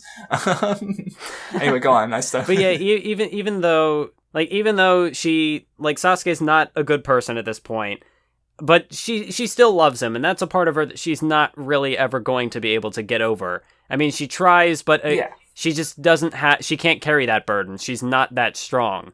Which that I think that you could say is that's the big theme with her character, is that no matter what she does, she's always striving to reach too far. She wants to be at the top. She wants to stand among Sasuke and Naruto as someone who can accomplish these great things, even though it's such a personal thing for her.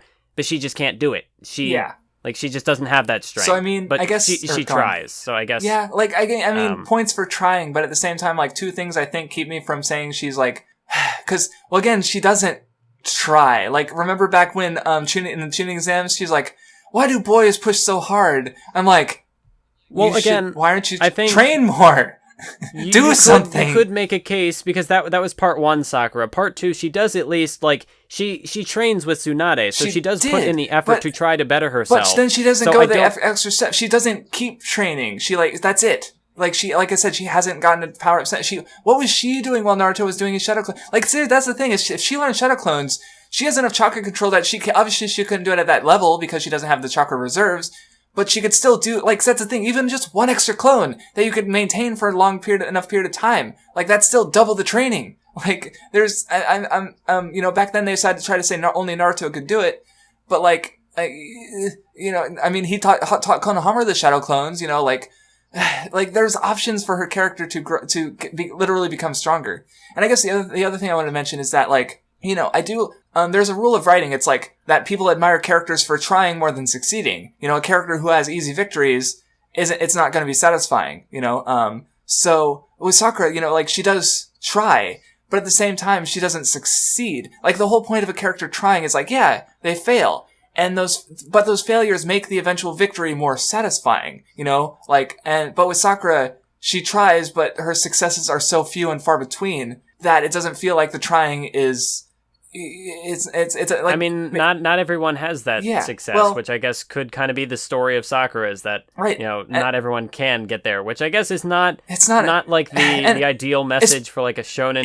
And again, I'm not saying, like, this is intentional on Kishimoto's part, like, he's trying to write a tragic character in Sakura. And the other point is, it's just kind of a nature of what happens. Especially when you account for Kishimoto's, it's a female character, and she's the only one who fails after trying. Like, that's, like, and especially, like, there was a moment, I think there's a moment that's coming up later where we see the flashback to the nine-tailed fox attacking the village, and they tell all the younger ninja to not get involved, and including, like, Kakashi Guy, and Kurenite speaks up and she says, like, hey, I want to fight too, and and her dad's like, no, you're my daughter and a woman, you can't fight. And I'm just like, Kishi, please stop. It's just, and so I do think that I don't think it's, like, necessarily Kishimoto's problem. Like, I do think that there's very different, gender, roles between countries. Like, that's the other thing is that we are reading a work from a different country, so they have different standards. Yes. So I do think that there might be a more deeper,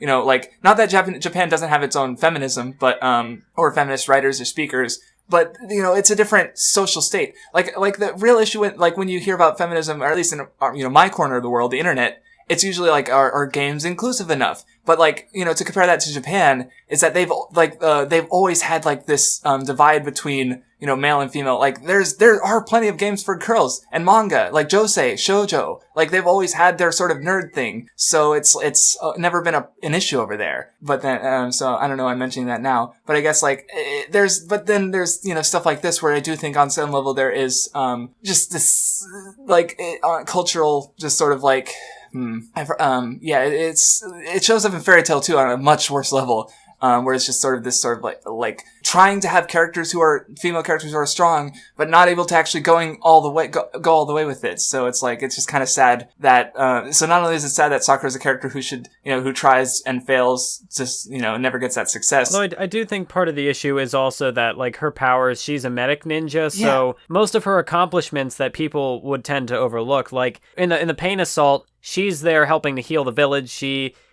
comes up with a plan to go down and she goes, go on. I mean, I guess in the grand story sense, it doesn't matter. Because, like, she goes down and heals Hinata. She fends off some of the attacks, which, I don't know, maybe it's nothing super significant, but, like, she does have her own moments. It's just that her strengths are not in this one particular thing that the story thrives on, so she just kind of gets left in the dust. Yeah. So, maybe she has some moments during the war. The only one I can think of is when she gets a power-up and she's like, I'm not gonna be left behind again. And she, like, does something, and then she gets saved, like, immediately after that, like, the same chapter by Sasuke and Naruto. Well, and it's like... That's another instance, though. I know what you're talking about, because I've seen it in the... Swag Kage's video kind of brings that point up. Because again, she's trying too hard. She's reaching too high. Yeah, but... She's like, I'm gonna go take down the strongest thing on the battlefield. And of course it doesn't work out, because... She's Sakura. Yeah, we'll get to that, I guess. But anyway, to kind of move on, are we done with that? Because again, yeah. But, because one last thing, even here, like in this moment, you do have Kishimoto, like, calling attention to her status as a character, basically. Like, oh, Naruto's here with his clear resolve, and he's made up his mind. He's got the courage and determination. I'm a ninja, but I'm always crying. And yeah, I thought I was past this, but still can't do anything. I just have to trust them. So, yeah, I mean, I don't know.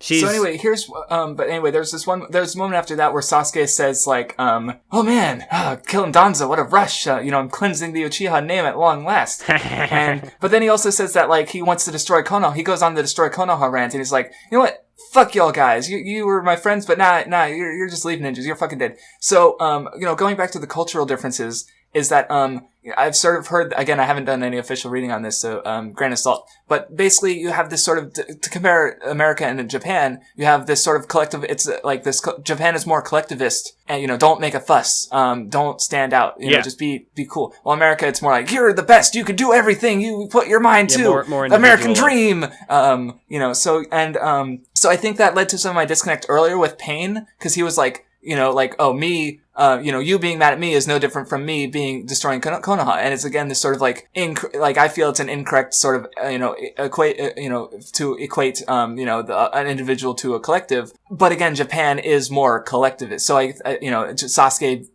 he boils everyone under the leaf. So I feel like my disconnect there is again, just, it's partially cultural. But then I also had a thought, because he's going so far here. I wonder if, I mean, I might be reaching too far because I don't think there's anything in these stretch of chapters that supports this idea. Maybe there's something that comes in later, but it's basically the idea that the reason Sasuke is sort of pushing so hard for just this, like, destroy Konoha, burn everything, burn it all fucking down, is that if he sort of starts to have doubts, then because these are his friends, like, sure, he's been away for so long, but if anyone can bring him back and make him stop his crusade for vengeance, it would be these guys. So in pushing so hard against them, he's trying to keep sight of his crusade, basically, for the Uchiha. And that was the thought I had, that maybe he's sort of like, he's trying to be, like, the reason he's going so far here is that he doesn't, he doesn't want to just give up. He doesn't want to make,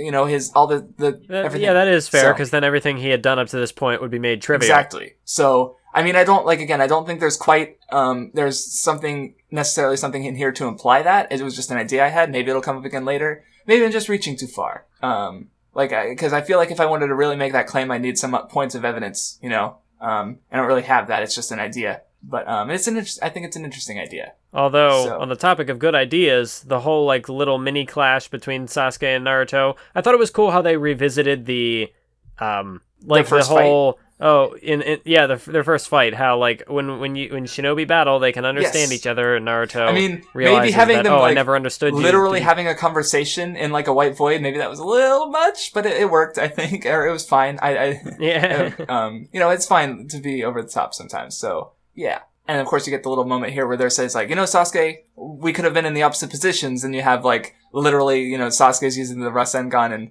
Naruto's using the Chidori to show that how they could have switched, so, and yeah, this goes back to what I was saying earlier about how, like, two ninjas, will be able to, exchange through a clash. So then you get Naruto finally, he encounters Sasuke, he clashes with him, he comes to understand him closer. And so they in that internal conversation, Sasuke says, okay, so you kill me and become a hero, or I kill you and you become a loser. And Naruto says, I'm not going to kill you, so neither. And then he, his decision is, again, self-sacrificing.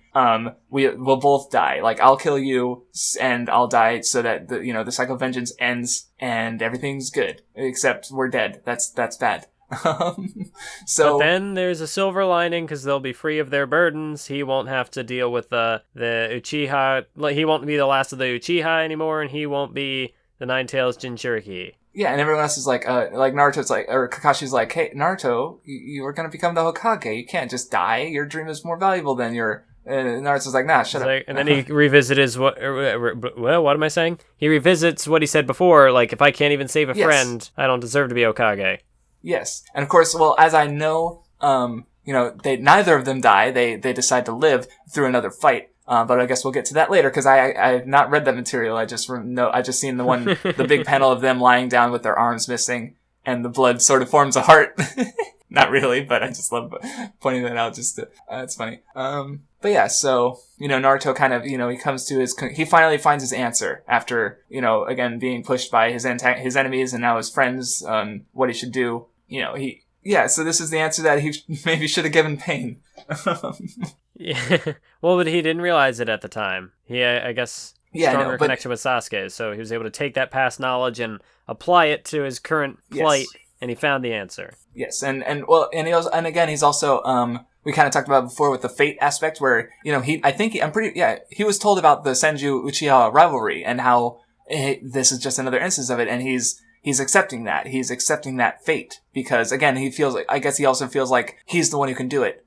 So I guess the thing about dealing with themes of fate is that sort of the question having control over fate. There's the typical the Macbeth, I think it's Macbeth, where it's just you're trying to avoid your fate only makes you fall into it more. And then, how absolute is it? And, but in this case, it's more I feel like it's less that it was fated to happen, so their actions didn't matter, and more it was just going to happen that way anyway, sort of. So I'm not sure if that quite saves it, but I don't know. I'm not quite settled on my themes of fate in Naruto yet, because I don't think it's the worst thing. But does it take away from the Neji Naruto? See, stuff was so long ago now. That was whole last year, man. It's been so long. It's I don't know. That's the thing. If we redid the Nen Show after this with Naruto again, a Nen Show reread, I'm wondering what we would say. Because now we have this different perspective on it. We came to like it. We went in sort of with some trepidation, no, it's probably gonna go to shit at some point. And then here we are, going in depth on the characters and the themes and it's all good, So it's good. Well, it's not all good. That's stretching it a bit, but it's better than we thought. Boy, I'm real glad that we got so much discussion out of the 5 Kage Summit, because I don't think I'm gonna have a lot to say about this next arc. It's pretty much just 2 fights, and some training, 2 fights and a training arc.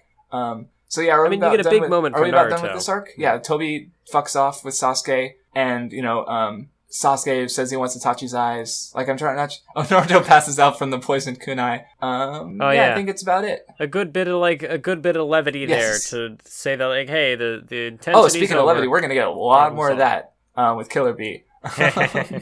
Killer Bee. Maybe a bit too much at some points, but we'll get to that. So yeah, I think we're about done with there's nothing much to say. That's just Kisame is still alive. It turns out that it was a ruse. We had been rused, or I had been rused, and then I realized I was wrong.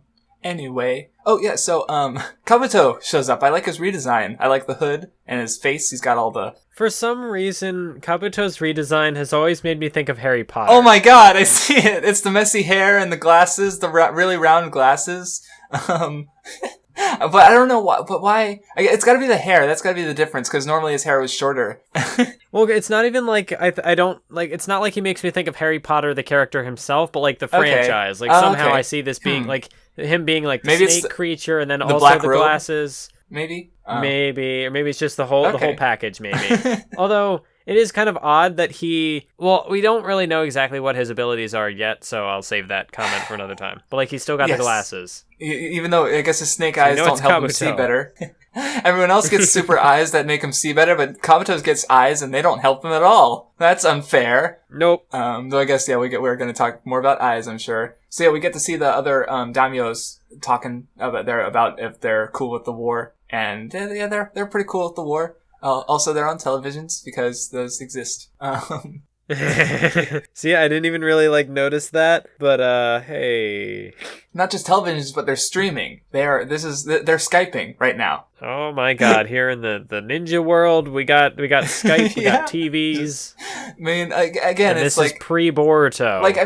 Thinking about Omega Kure, which is this heavily industrialized area. I am glad that it is in this sort of this time period, but... Although, wait, now that I think about it, they did have, a TV back in the tuning exams, and they had, a camera. I mostly remember the motorboat, and the Wave Country, and the ear communicators in, the first arc, So it's like, they've always had this kind of stuff, and the communicators in particular have seem to be used a lot. It's just kind of weird that they don't like really go further with that, like, because again, in Ninja's information, you'd think that like electronics and like that's like the information age. So like, how close are they to that? And because imagine having a bingo book you could Google. It seems like are there ninjutsu that specifically work with these electrical communications? Like, imagine a ninja turning into like lightning. If you could teleport with lightning, why not turn into lightning and go through a wire? Like, there's there's a lot of potential there that's not being used, which is why I've always felt like it was weird that Naruto wasn't more of a not medieval, like sort of feudal Japan technology era, So, because it doesn't really expand on the technology that it does have. It just kind of limits itself to the magic ninjas, which could work in any time period. So, yeah. It's not a huge thing again, but it's just something I've thought about. Also, I do like the bit where they go back to everyone who's still asleep, like Sai and Lee. And I love how they have their like different sleeping poses. Like Sai is just like, he's like a rock. He's just like there straight, and then Lee's like sprawled out. And then Kiba and Nakamura are facing each other. So it's just, and then... Although then again, like, I mean, Kakashi did, like, move them over after Sakura knocked him out. Yeah, but, well, there's no way... Well, yeah, it's just... I forgot about that, but yeah. It's not like Kakashi put them there. Like, okay, Lee, you need to have your arms yeah, exactly. He probably put them there and then just I'm in a hurry, but let me... They probably just sort of tossed and turned on their own and ended up where they are in the exact poses they are. Yeah. So, and I love Naruto. He's just like, I'm just gonna go to sleep. Because he's poisoned, so he just passes out. And Sakura's like, what are you doing? Yes. Why are you sleeping? And then I forgot her name. Jeez, Karin. She's like, wasn't it your poison who kind of hurt him? Depression. Oh. Yeah. So all the other ninjas go back home to rally their forces, and eventually everyone does wake up. But I'm trying to like what happens of meaning here that we could talk about. Oh yeah, so Naruto runs into the others and says that he wants to fight Sasuke. It was interesting that we had this like group meetup, because I can't think of the last time that like all these characters were in the same place at the same time. Yeah. I'm thinking like way back in the preliminaries not of since the tuning exams. You're right. That would have been the yeah. Well, but like this time, they're all like an actual group. Like we've seen Naruto go around and meet up with people on separate occasions, but like never all in one place. So this was. And Hinata's right. We got Hinata's right there. And Naruto and Hinata have some unresolved shit to talk about, and she's just there, just standing there, not saying anything. Naruto, I just sacrificed myself to, like try to protect you, but no. I just imagine her just like trying to say something, and then Naruto like says like, and she's like Naruto, and she's like, and Naruto's like, oh, I'm not being selfish, and then he can't hear her. She's not speaking up loud enough, and she's just like, okay, like. But yeah, it's like, I'm too shy to. I mean, it's not like they're in a rush. I'm too shy to couldn't she just like run after him and say like, Naruto, just pay attention to me. I had the most notice me senpai moment ever. Please notice me. Yeah, and Naruto he went 8 tails, or no, he almost went full 9 tails because of it, and yeah, now he's just like, yeah, hey Hinata. So it's. I know they're gonna get to it later, but it's just, this seems like an opportunity that it could have happened. You'd think like build up to it a bit. Yeah, but instead it's just not brought up. If you didn't know about the Hinata pain stuff, nothing would seem out of place at all, because nothing of it is brought up. So yeah. Anyway, Tsunade wakes up, and yay, so Kakashi doesn't get to be Hokage after all. Not yet. There was an interesting filler, like not an entire filler episode, but there was an interesting like addition in the anime where the plan is that Kakashi is going to be named Hokage, and we're waiting on Tsunade to heal. So there's like an interesting interaction between Kakashi and Guy, where they do one of their challenges against each other, because they're eternal rivals. So they have like a little race to the top of the mountain, the Kage thing, and it's a good like little moment for Guy, because like when if Kakashi becomes Hokage, then he's not going to be able to goof off with Guy, or at least not as often. So like he'll be busy. There's a good like moment there between the two, and it's cool. It's not canon, unfortunately. Yeah, it's not canon. So, it's filler. Yeah, but hey, Naruto has some good filler. Well, when you have so much of it, it can't all be trash. Just saying. They gotta get it one, broken clock, twice a day. So anyway, yeah, Sasuke gets eyes. He's stronger now. Okay. I can already feel Itachi's power. This is one of my favorite bits from this arc. Is so okay. Well, the frogs are talking about they want to summon Naruto in, And then, so anyway, they're interrogating Karin, and she's like sobbing, and she's like, "Oh, Orochimaru, he was bad. I'm a victim." And then she's like, "Oh, if you're gonna interrogate me, bring me some katsudon." And if you don't know, katsudon is a pork dish. So on the next page, the first panel we get of Shizune's pig. I thought it was a great cut, like just cut away because. And then there's like the fake out where Tsunade like looks at the pig when she's hungry, and she's like, "No, you can't have it." It's like, what are you talking about? Kakashi's there. This poor pig is bookended with the thoughts of eating him, but I just thought, like the Karin asking about katsu, because they don't translate the food. Like if you don't, like, I mean, yeah, they don't in this case, I happen know. to know it, but it is kind of frustrating that they don't translate it when I don't, because if I didn't know this, I wouldn't notice a joke. And then earlier there was a point I didn't mention during the B Kisame fight where Kisame uses B throws the pencil with the Raiton jutsu that pierces through like trees and stuff, and Kasame's like, "Oh, it's got the piercing potential of a futon, even though it's just Raiton." And I had to think for a second, like, which one's futon again? Is it a bed? No, it's the wind jutsu. But like, I mean, like looking at the start of the volume, like, do they have the there's nowhere that you have a list of these terms. You just have to know them. Or like I've been struggling with the village names because like I saw this da Gakure and yes, I'm like, okay, I kind of got those figured out at some point, but like see, I get mixed up on the elemental jutsu sometimes, like because I know like Rai, I forget what fire is, but Mokuton is wood. It's just like. It's a lot of shit you gotta remember, and they don't like just have a list of it somewhere. Like I just again, they're just kind of pandering to the weebs in the audience by not translating it because like, oh look, you recognize that, aren't you smart for recognizing it? Like, and this is the thing, I do recognize it more than I would expect like a kid who reading it would. Like, this is the official fucking translation. I just have higher.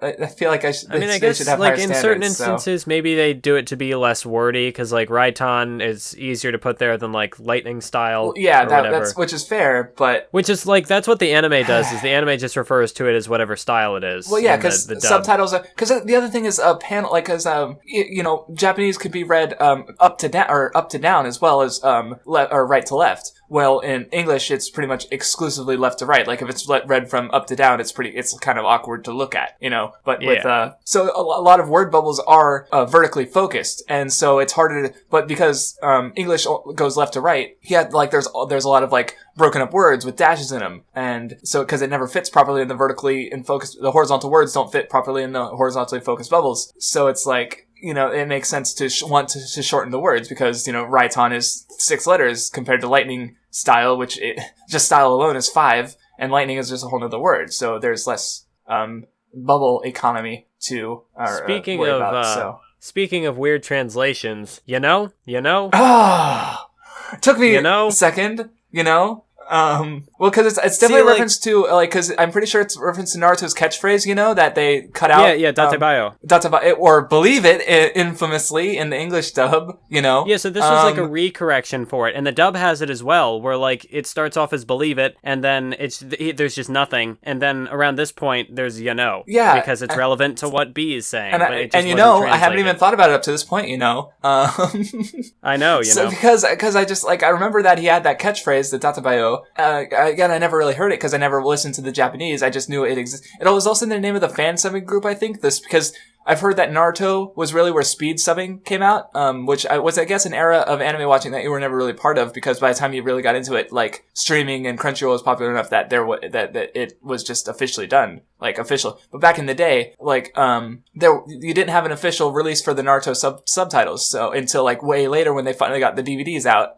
by which point it was way too late. So you'd have speed subbers who would fan translate these and quickly put them out, and the idea was to get them out as fast as possible, and sort of create this culture where just you can kind of expect the subtitles the same day as the episode aired. And now we just now we just get that from official sources like Crunchyroll. But I just remember that Datebayo was one of the more popular Naruto speed subbing groups, fan subbing groups. So that's why I know that the problem with it is that like there is no real English equivalent to Datebayo. It's like a tick, like a verbal tick that he has, or maybe that's not the exact word, but like it's just a thing he says, like catchphrase, whatever. Right, and there's no like real translation for that. So like they started with believe it, and so like the end problem is that when we get to this point, it feels really awkward. That's kind of even though it's supposed to be something that he's always saying. Yes, like suddenly he has a catchphrase now, and it's like, wait, How? What?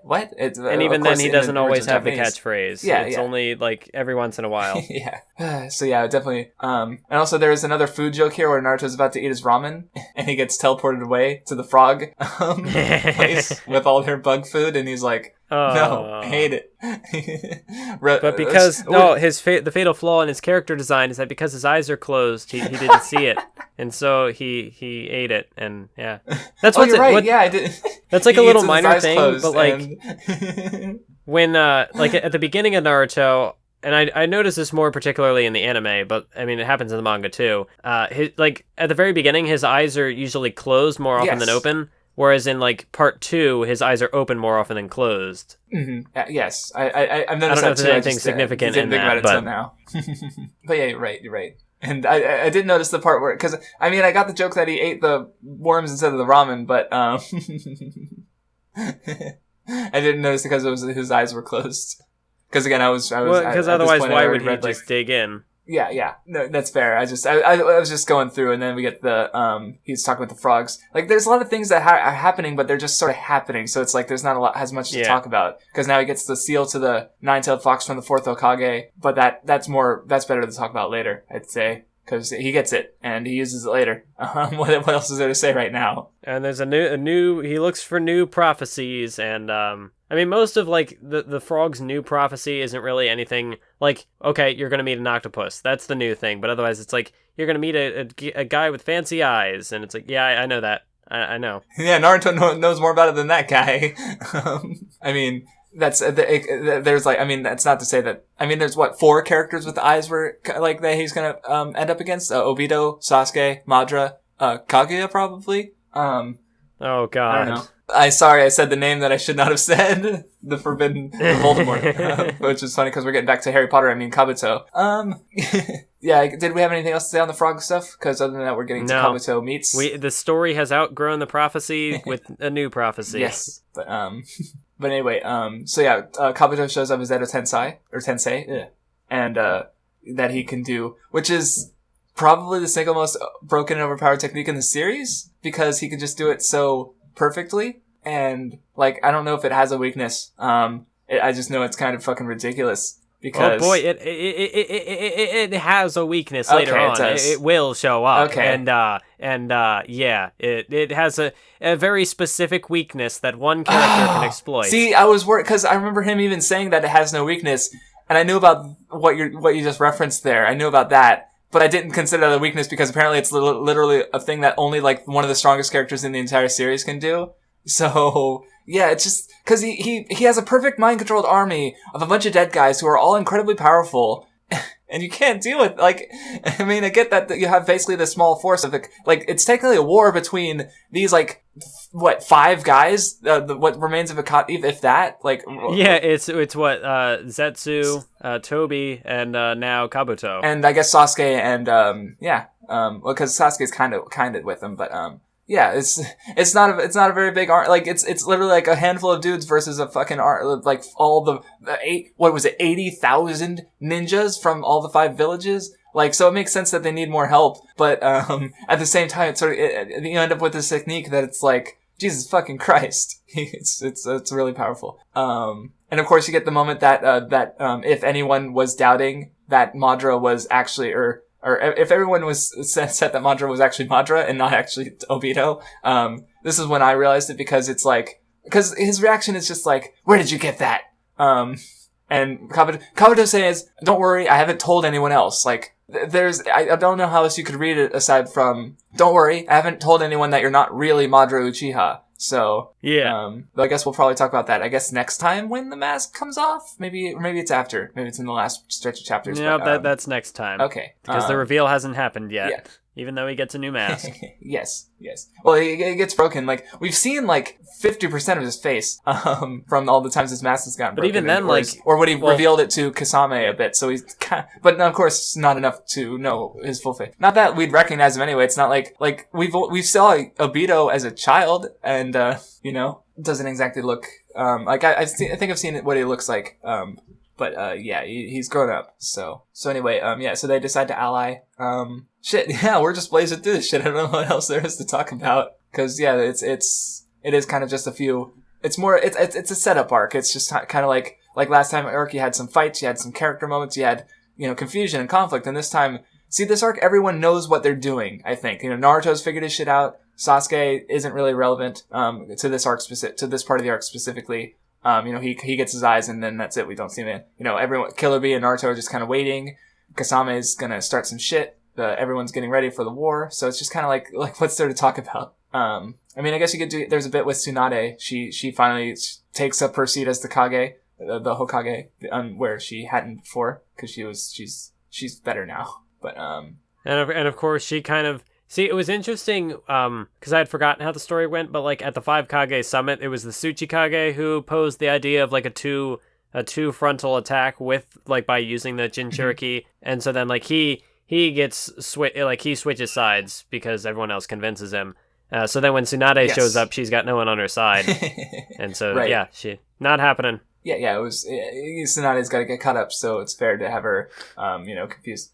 Anyway, so Naruto gets to the island, which is actually a turtle, and there's a bunch of big old animals and an octopus.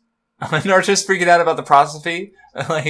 Prophecy. It's like that's a squid, Naruto. It's not an octopus. He's like counting the fucking He's tentacles. Like, no, I gotta count the 1, legs. 2, 3.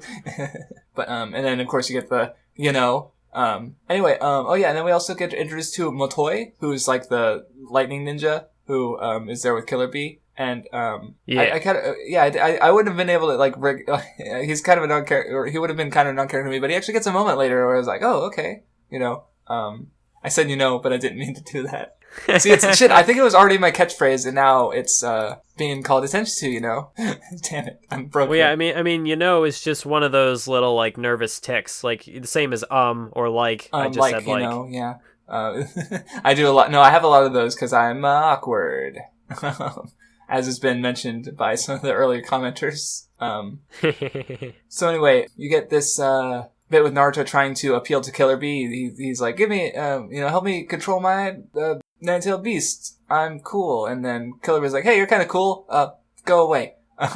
He doesn't. Well, yeah, because like Naruto does a rap to get on his side, and it's like, oh yeah, cool. Now fist bump me. Or then salutations, and then he does, and then he tries to rap again, and it doesn't work, and he's like, okay, ninja centerfold. Yep. Fail safe. Yeah, and that doesn't work either. So then he kind of talks, B just slams the door in his face. But then Motoi is able to sort of guide him to the evil Naruto bit, so now we can actually talk about something. So yeah, how did you feel about the evil Naruto bit? It was, Naruto kind of having to overcome that hatred, that inner hatred, which it does, although it does kind of paint Sasuke's plight in a different light, because, like, because here, it's, like, Naruto overcomes his vengeance, and he kind of, evil Naruto sort of presents the same sort of, like, philosophy or argument that Sasuke poses with his conflict, and so by raising that question for Naruto, and Naruto overcomes it, then when we look back at Sasuke, it's like, he doesn't have that knowledge, of course, but... Well, the way I saw it was that... it was less, it was less Naruto accepting, or overcoming his hatred, and more, like, accepting his hatred. Like, he literally hugs the evil Naruto, and,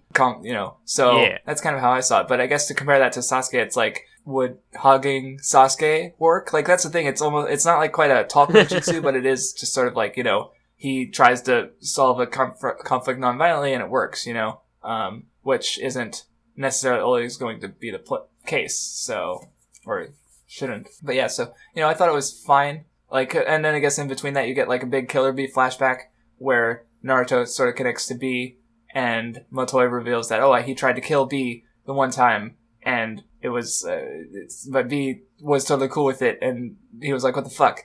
So you got a little thing there that's neat, I guess. And well, even then, it was sort of implied, like at the end, then that B didn't even know that he tried to kill him. He's like, "Oh, you tried to kill me? Cool."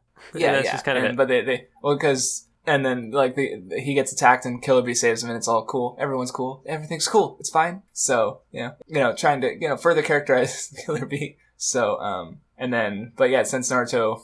And then Naruto does do he figures it out. It's fine. Like that's the thing. It's because he's already got everything figured out, so it doesn't feel as big, like he's already basically Hokage. He figured out his Sasuke stuff last time, so like. And this is just kind of like the final and again, step to that. I kind of implied this earlier, but the evil Naruto doesn't even feel that dark. Like Autographs? Autographs? That's the best you can come. Not the fucking foretell. You hurt Sakura. It was your fault that Hinata nearly died. Like that. Fucking hit him hard. You could hit him way harder, man.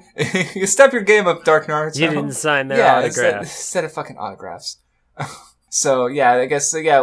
I mean, like, I guess it's fair. Like, it's because like obviously the idea behind it is that the villagers are hypocrites because like they caused us all this pain and they outcast us, but now they want our autograph. Like, nerve of them. But yeah, like it's. I don't know. That's like the only thing Evil Naruto brings up. Yeah, I felt like he could have done way more. There could be more. So. Like, I'm okay with bringing up the autograph thing because it makes sense. It's more that it's the only thing that gets brought up. That's kind of like like because again, there's more that he could have thrown at him. So if he really wanted to challenge Naruto, like that's the thing. It doesn't feel like a challenge or a struggle. Like Naruto just he tries to fight. It doesn't work. He doesn't try to fight and it works. And it's not a great character. Like, where's the noteworthy character moment here? Like, what did Naruto learn? Like, is there anything like satisfying here? Like, I don't know. It just kind of like, I mean, it's not like it's a huge amount of time spent on it. It's like maybe 3 chapters, like the setup, the Killer Bee flashback, and the conclusion. But it's like, not super into it. Are we done? Or did you have anything else to say on that? Nope. Mathis? No, Discord, help. Pick up my words, please. I'm guessing you were just saying short things that I couldn't hear, right? Yeah, I said no. So in the future, I'll just say no. Okay, let's move on then. Okay, I did like this bit where they go into the Jinchuriki place thing that's got like it looks like it's got the 2-tailed cat on the wall, and now I'm looking at maybe and definitely the octopus. I love the bit where they with the hole and like Killer Bee's like, oh, if you have darkness in your heart, the door will kill you and rip off your head.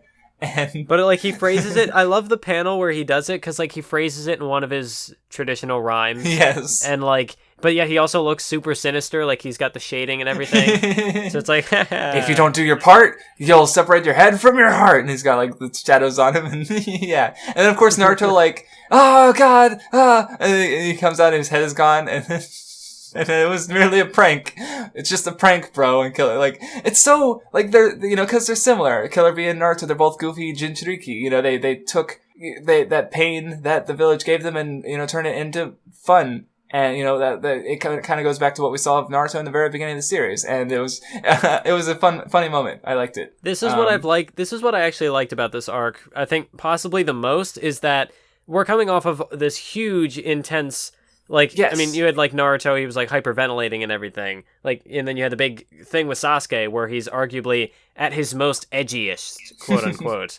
But, like, most edgiest that you had to say most and the S at the end of the edgy. So, that edgy. But, yeah, like, you have this big dramatic moment happening in the last couple of arcs.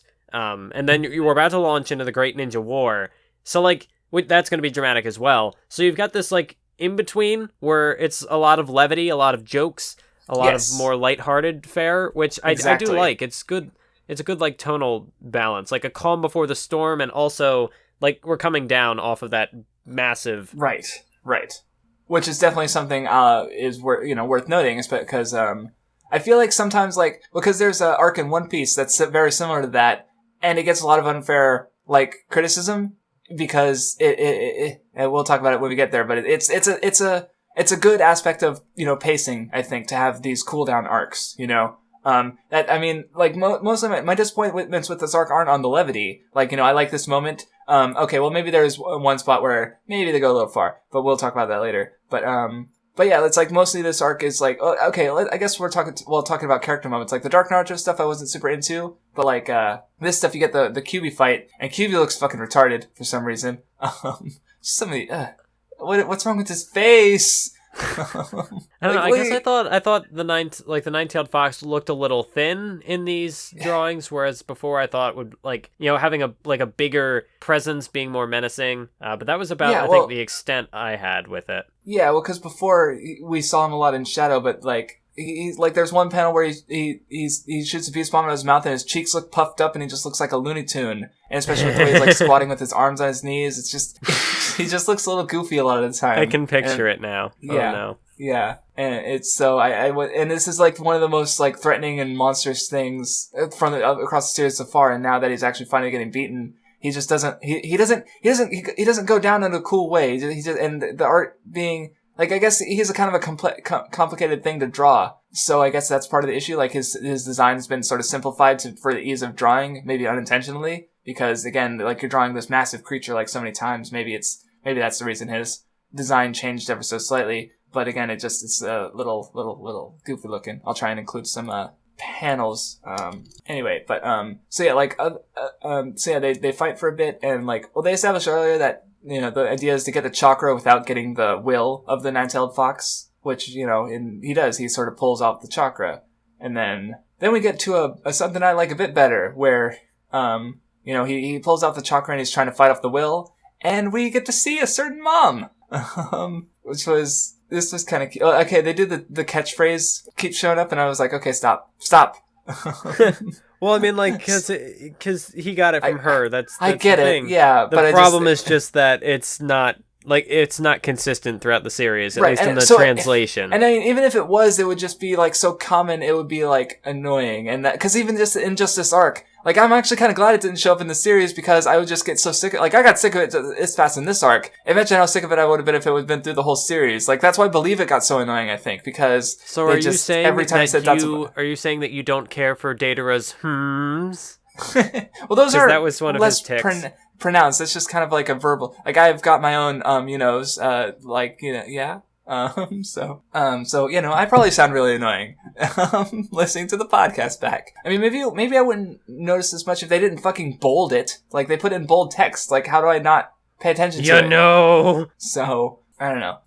But anyway, I actually did like the Kushina conversation and backstory and stuff. Like, cause I Naruto, do appreciate it. Like, I can, the same with kind of the Minato stuff. I can definitely see, like, the parents' perspective in this. And that comes across pretty well, because, I mean, Kishimoto even said that, like, he talked with his wife and to kind of, like, I guess, get ideas for how this would play out. And so, like, I do feel that like, motherly attachment in the way that everything's presented. Yeah, and I like when Naruto, it's like, you haven't quite seen him in a situation like this because he's never had I don't even think he's had a mother figure. Like, the closest, I guess, would be Tsunade, but even then, they didn't really interact a lot after that one arc. Yeah. So I wouldn't go that far.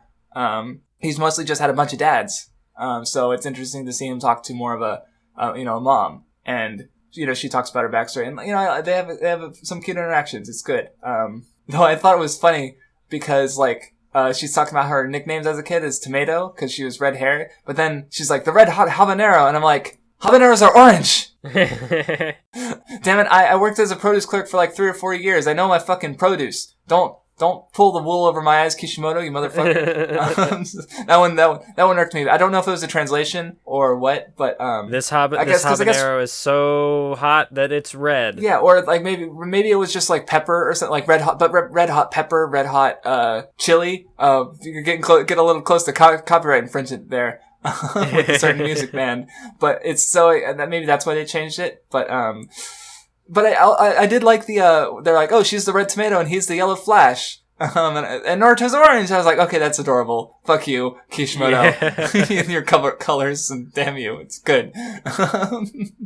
But, and we get the little backstory, like, with her getting captured and how she fell in love. And, that was cool. But, okay. Then they beat the Nine-Tailed Fox and Naruto gets his, super Kyuubi, whatever it's called, mode with all his Kyuubi chakra. Which I don't think I've ever seen it in action. But, basically I think that, both Naruto and Sasuke have gotten another power-ups, so. He becomes a god. Yeah, okay. He's still, like, the closest I see it in action. I guess I can't completely say I've never seen it in action, because there's something that happens this arc. But we'll get to that later, because there's still more of the, Kushina stuff.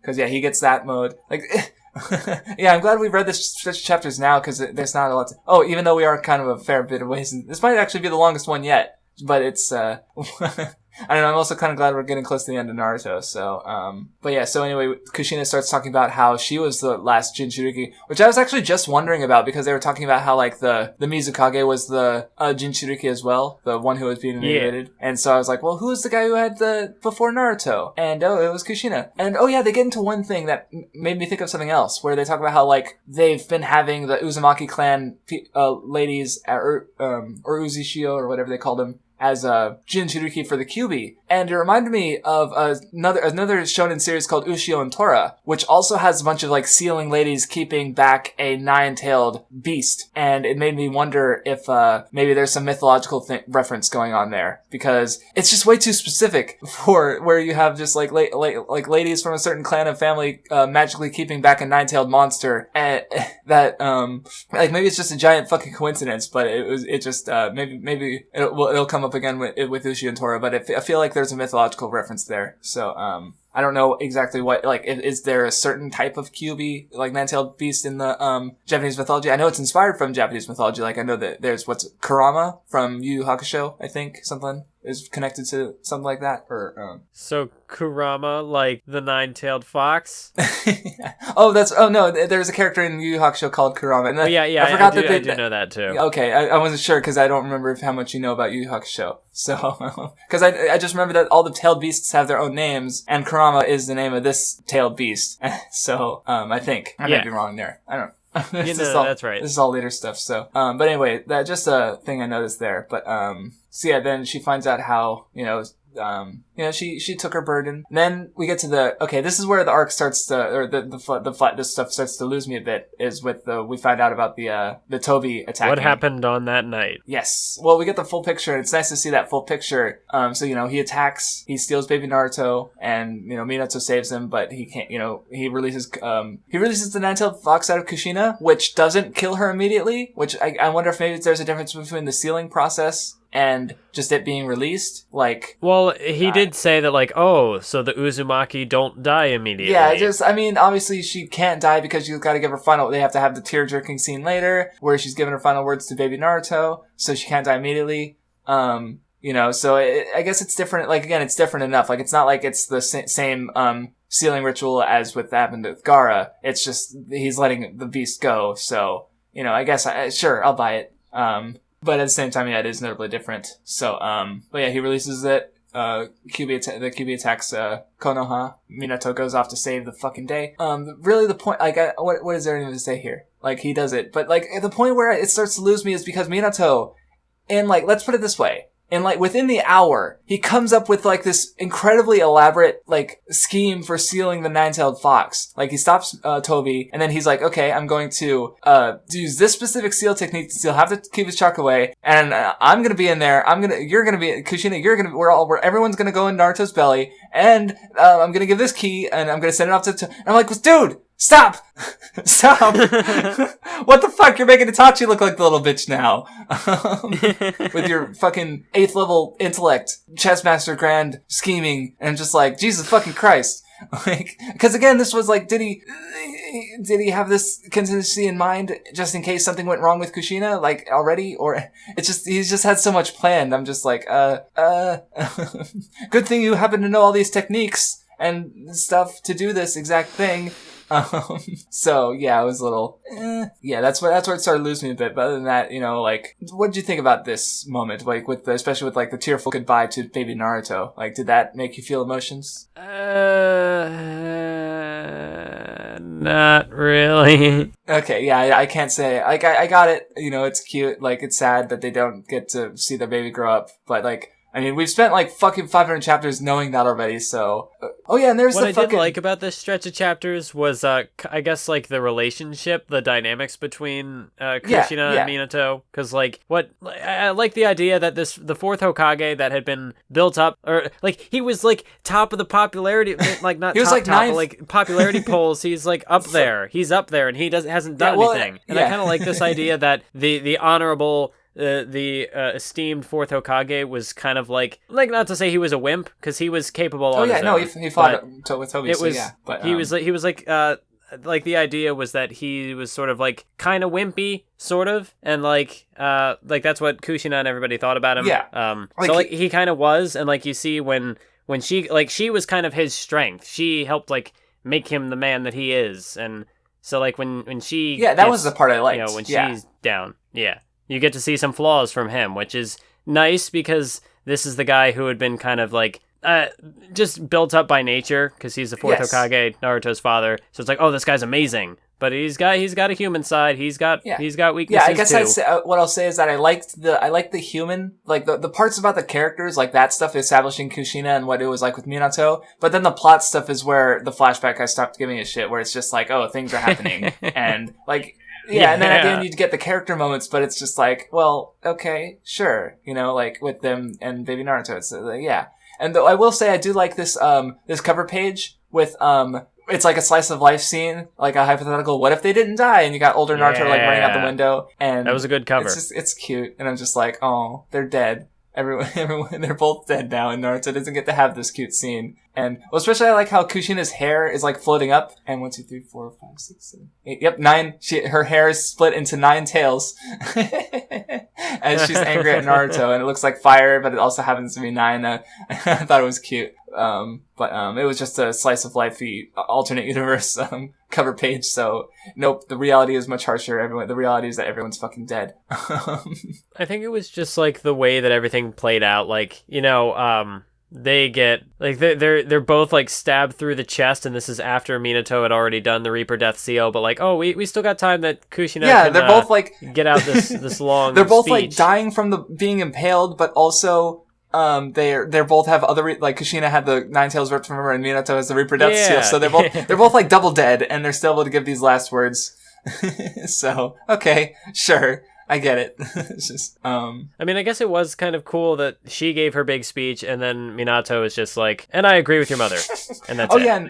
So it's like, we're not going to drag this out any further. But and it's like, and then again, shit I hate about the translation, it's like, my words to you as your father is ditto your loquacious mother. Like why loquacious? Like just say wordy. Just say wordy. It gets across the same idea in a shorter word. And just stop with the Emeritus bullshit, local translators, motherfucker. Goddamn. See, listen how much of an eloquent motherfucker I am. So. Like, I actually knew that word, unlike emeritus, but it's still just think it's a bit too much. Like, but, I mean, if you're gonna be putting this adult, higher vocabulary in it, why are you censoring the fan service? I'm an adult. I can take your fucking tits. Give me the fan service and the man service. I'm never going to forgive them. We just have to see, what was it? The Sai and Sasuke. Just their it's not even, it's just their chests, I guess. Like, woohoo. I'm so, whatever.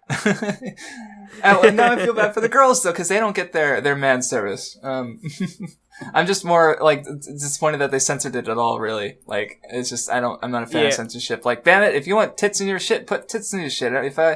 Whatever. I'm not gonna deny your right to tit. I don't care enough. I just want the artists to be doing what they do. It's cool whether I like it or not. You know.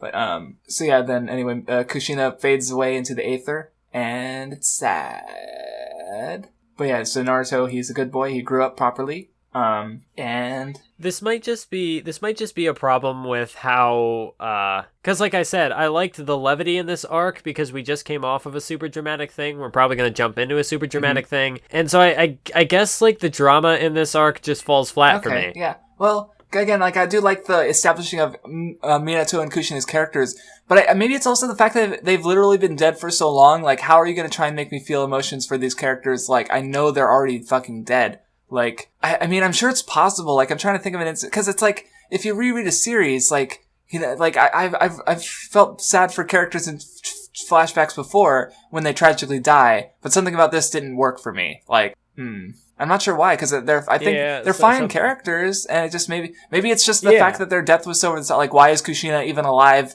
to give any last words to Naruto? You know, as again we've seen, you know, they don't take well the beasts being ripped out of them, you know, and then Minato, like, he's fine. Like, I'd say of the two, I prefer Kushina, honestly, but yeah, and even then, with the last word, she's like, oh, what your mother said, like. fucking Minato, you lazy piece of shit. Oh man. So yeah, but maybe it's stuff like that. Maybe it is levity. Maybe it's stuff like that distracting me from it. But yeah, it's didn't do. Yeah, I don't know. I don't have any like huge problems with it, but I guess it just doesn't like grab it's still me, an emotion. so it's an emotional thing that he's trying to make you feel things, but it's not. We didn't feel things, so there's definitely something wrong. But maybe it's just with us. Maybe we're just dead inside. Like again, Naruto still hasn't made me cry. Just well, I guess we'll talk about that later. Because you had a reaction. We'll get to something later. But you tweeted about it. But anyway, moving on. So, okay, so Naruto in his super mode is able to sense Kisame and the sword. He's also weak to walls, as we see. He kicks a wall and twists his ankle and is taken out of the fighting. And gets stuck in the wall. Yeah, well, he gets stuck in the wall and then he gets out after, like, Kasame's gone and he's like, my ankle. And I'm just like, I know that you had to write Naruto out of the fight so Guy could actually shine, but... I mean, I guess, like, I get it. It's a new power, so he wasn't used to controlling it, so he went overboard. See, why not just, like, why not have this happen while Naruto is doing the training? Like, why not have Naruto and Killer Bee out of the fighting then? And then, like, I guess the problem is, like, with Sword, it's just around, like, maybe Guy's like, Naruto's training, I should go help him, and then he finds the sword, because Kasame's like, I'm gonna get Naruto and Killer Bee while they're training, and Guy stops, then they do the fight. Like, something like that, you know? Just, because the way you got it now, it's a little bit awkward, because, like, you have all these big character moves, because it's so disconnected. Like, I feel like this arc is just sort of like, Kishimoto's sort of making things happen for the war. Like, he needs Naruto to get his power up, he needs to get Kisame out of the picture. But then Kisame also has to get the information to the Akatsuki so that because the turtle that happens later. So it's like he's just kind of making things happen. And again, it's not always the best. Like, I mean, not that the fight isn't like, or there's a moment that's kind of neat, but it's like, it's just like the writing out of Naruto is really awkward. Like, even though it was necessary. So yeah. Did you have anything to say or? Okay. Not yet. So yeah, anyway, so Guy, he goes in, he's like, he still doesn't recognize Kisame. Well, I do like, there's a bit of a joke there. Like, that's the thing, it's like, it should be this... Yeah, where he's like, you will see your true self, and then out comes Kisame. He's like, my true self is an insect, what? And then, no, never mind, it's a fish? And then Kasame's like, you, my Guy, the pain... No, like, of course, mimicking the Kakashi barely pays attention to Guy, so Guy barely pays attention to Kisame, even though they're rivals supposedly, so, which is kind of funny, but yeah, Guy goes 6th gate, and then he goes 7th gate, and then, like, Kasame's got, like... I thought it was kind of cool, like, I don't know, just, I guess, to, like, sell Kisame's speed, like, how quickly he got out of there, but Guy had to, like, go 6th gate, get launched by B, summon the turtle, and then jump off the turtle's back to catch up to him. That was pretty cool. Like, the actual end of the fight, like, Guy does a big energy thing, but it was actually taijutsu, and Kisame thought it was ninjutsu, even though he knows that Guy's a good taijutsu guy, so he just kind of, like, fucks up, I guess, and loses. So, I don't know. And they keep translating green as blue again. They keep Stop! The translation, it's so disappointing. It's sad. Because again, I don't even know Japanese, so I can't even be like, well, this is how you should have translated it. Although the thing in this is that he perspires blue sweat, which I think the anime ran with. That like, kind of makes sense because water. So blue, in this instance, it might have. I can't even English. It was supposed to be blue, perhaps. It's just weird that, well, because I feel like it reminds me of the blue beast, Rock Lee. Like, why is he blue? He's green. And the way I see it as a mistranslation is because I see why it could have been mistranslated, because I just know barely enough about Japanese that I can see, green, because green and blue sometimes share the same kanji, so it's not an unreasonable mistranslation, which is why I see it. So maybe it's supposed to be blue, and they're translating it correctly, and Kishimoto's the one who's being weird. Why'd you draw Guy's shit as green if you're gonna call him blue, Kishi? Please. But yeah, the blue sweat definitely. Or maybe it was like just this specific blue beast, because like he's literally blue. He's sweating blue. I mean, but it doesn't make sense with Lee, like a million years ago. Yeah, I don't know. Oh man, but yeah, so he just kind of wins against Kisame. Like, is this even a fight? Like, can you even call it a fight? It's just like it happens and it's over. I did kind of like the little moment where Guy's like, "Don't move," and then Kisame like slightly twitches, and then Guy just like just fucking beats the crap out of him. Yeah, that was fun. But yeah, like after the fight stuff is more interesting than the fight itself because you got the interrogation where you see Kisame's backstory, and this was actually a bit of like that backstory flashback before a character dies. I didn't really mind it here. This works. Showing us why Kisame is the way he is without trying to make us feel bad for him. Which is why some of them have failed in the past. So, like with this one specifically, like finally we get the connection to Itachi, where he's like willing to kill his companions, and though of course in his case it's for preserving knowledge. Like, they know things. The enemy might know things. Better kill these guys. Which of course folds into why he dies. Self-sacrifice. Ooh, look, thematic resonance. Like and Guy even respects him for it. Like, I'm gonna remember your name, Kisame, even though you're dead, and I didn't know who you were before this, despite having fought you like twice. So, it's cool. Like, that's why I said stuff after the fight is better. And of course we see him interacting with Madara, kind of, and the Kage. But, it's neat. I think it's also just the way that he goes out, like he feeds himself to his sharks. That's and it's also true to actual shark biology, as they point out. Like sharks have been known to cannibalize each other. It all works together. Like this moment works better than like a lot of the rest of the arc works well with each other. So it definitely stands out, I think. So did we? And it's actually... See, this is where, like, if I am going to make a video comparing the Phantom Troop and the Akatsuki, this gives me, like, good fuel for that, because, like, this is another moment... Oh. I mean, Kishimoto doesn't always do this, because, like, Hidan is just a killer. He's not. We're not supposed to sympathize with him. But here, like, Kisame has this moment, and even though the characters, like, they don't forgive him or anything, but they're like, I can respect that. And it's also noteworthy because Kisame, like, he's been around for so long, and this is how he finally goes out, and it's not that bad considering, like, compared to, like, Itachi, like, his death was, like, this monumental plot moment and complete shift in Sasuke's character. With Kisame, it's a notable... it ties in with the last arc thematically. It's, fits we didn't get a lot of his character before. He's just kind of been this sort of cocky dude who's just been like, Shark Dude has just occasionally fought people, and now we actually get some more characterization, and it works, It's cool. Are we done with that? Or no? Yeah? Okay. Yeah. So, alright, next we get another fight. We get, basically, I'm gonna keep calling him Pain on accident, even though I know it's Toby, because I think 4 letters, I don't even know why I keep doing that, but, Toby wants Pain's eyes, and Conan's like, no. And so what did you think about this fight? Felt like, I don't know, this fight felt like overkill to me, and maybe that's good. Maybe that's supposed to get me to hate Toby. Well, because we get more Conan flashbacks. She's the one, she's gonna support Yahiko and Nagato, and well, it's not even like the flashbacks though. It's like I don't know. It's like Conan. She had basically done everything she was gonna do in the series. Yeah. Well, like I said, she gets it. Like, of course. Well, then of course Toby comes after her because he wants his.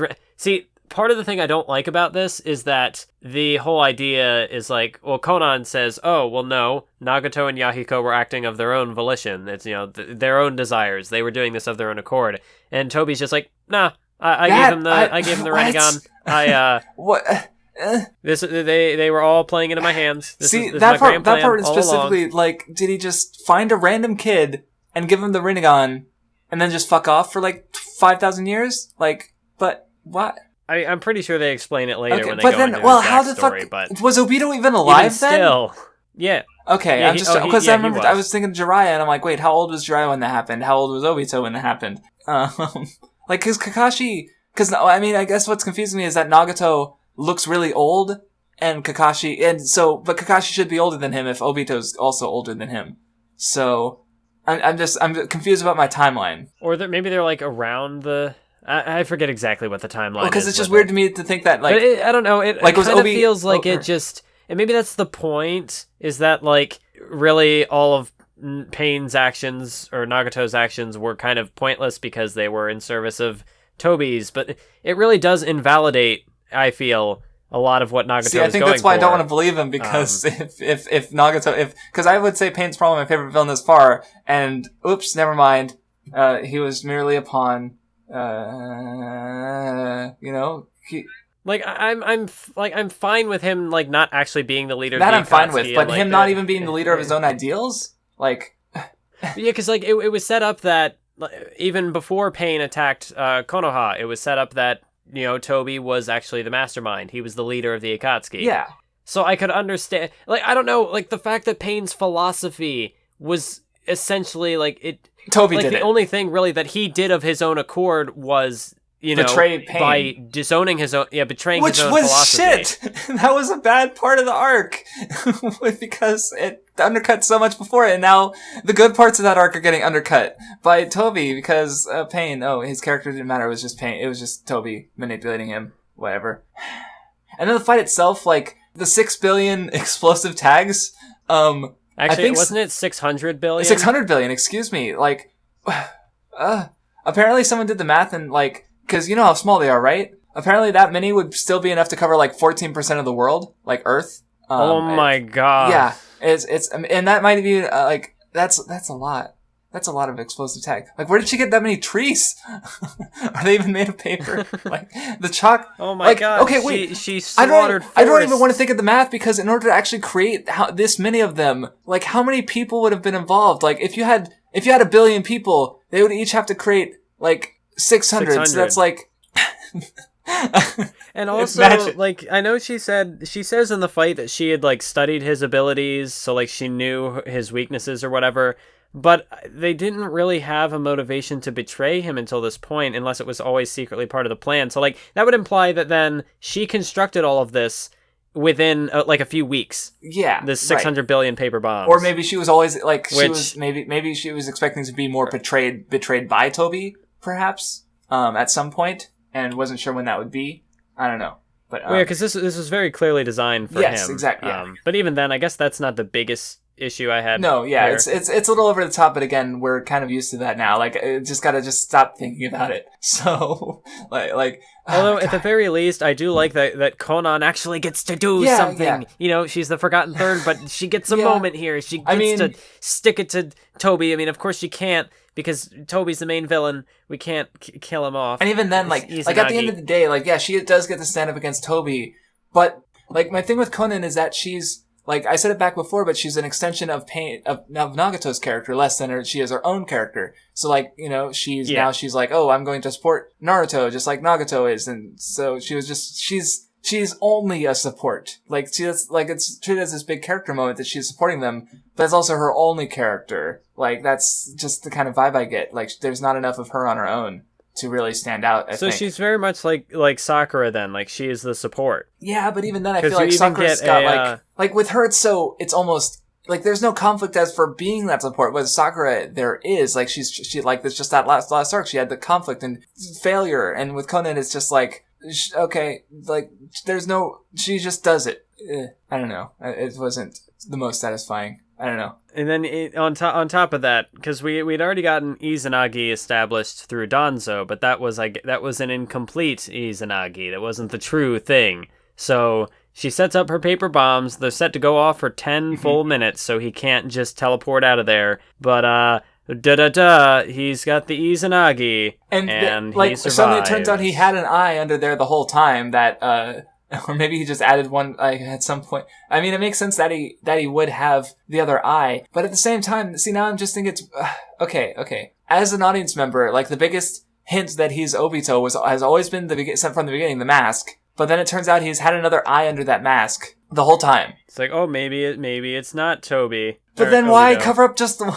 Like, see, now I'm just wondering, why would he bother having only exactly one eye revealed? Like, the only reason that makes sense is if he only has one eye. But he can just easily add more eyes. Like why do the one thing that would tip him off to his identity? To tip anyone off to his identity? Like, if he's just, like, and I don't know if Sharingan can see through, I mean, it can see chakra and stuff, but, I don't know.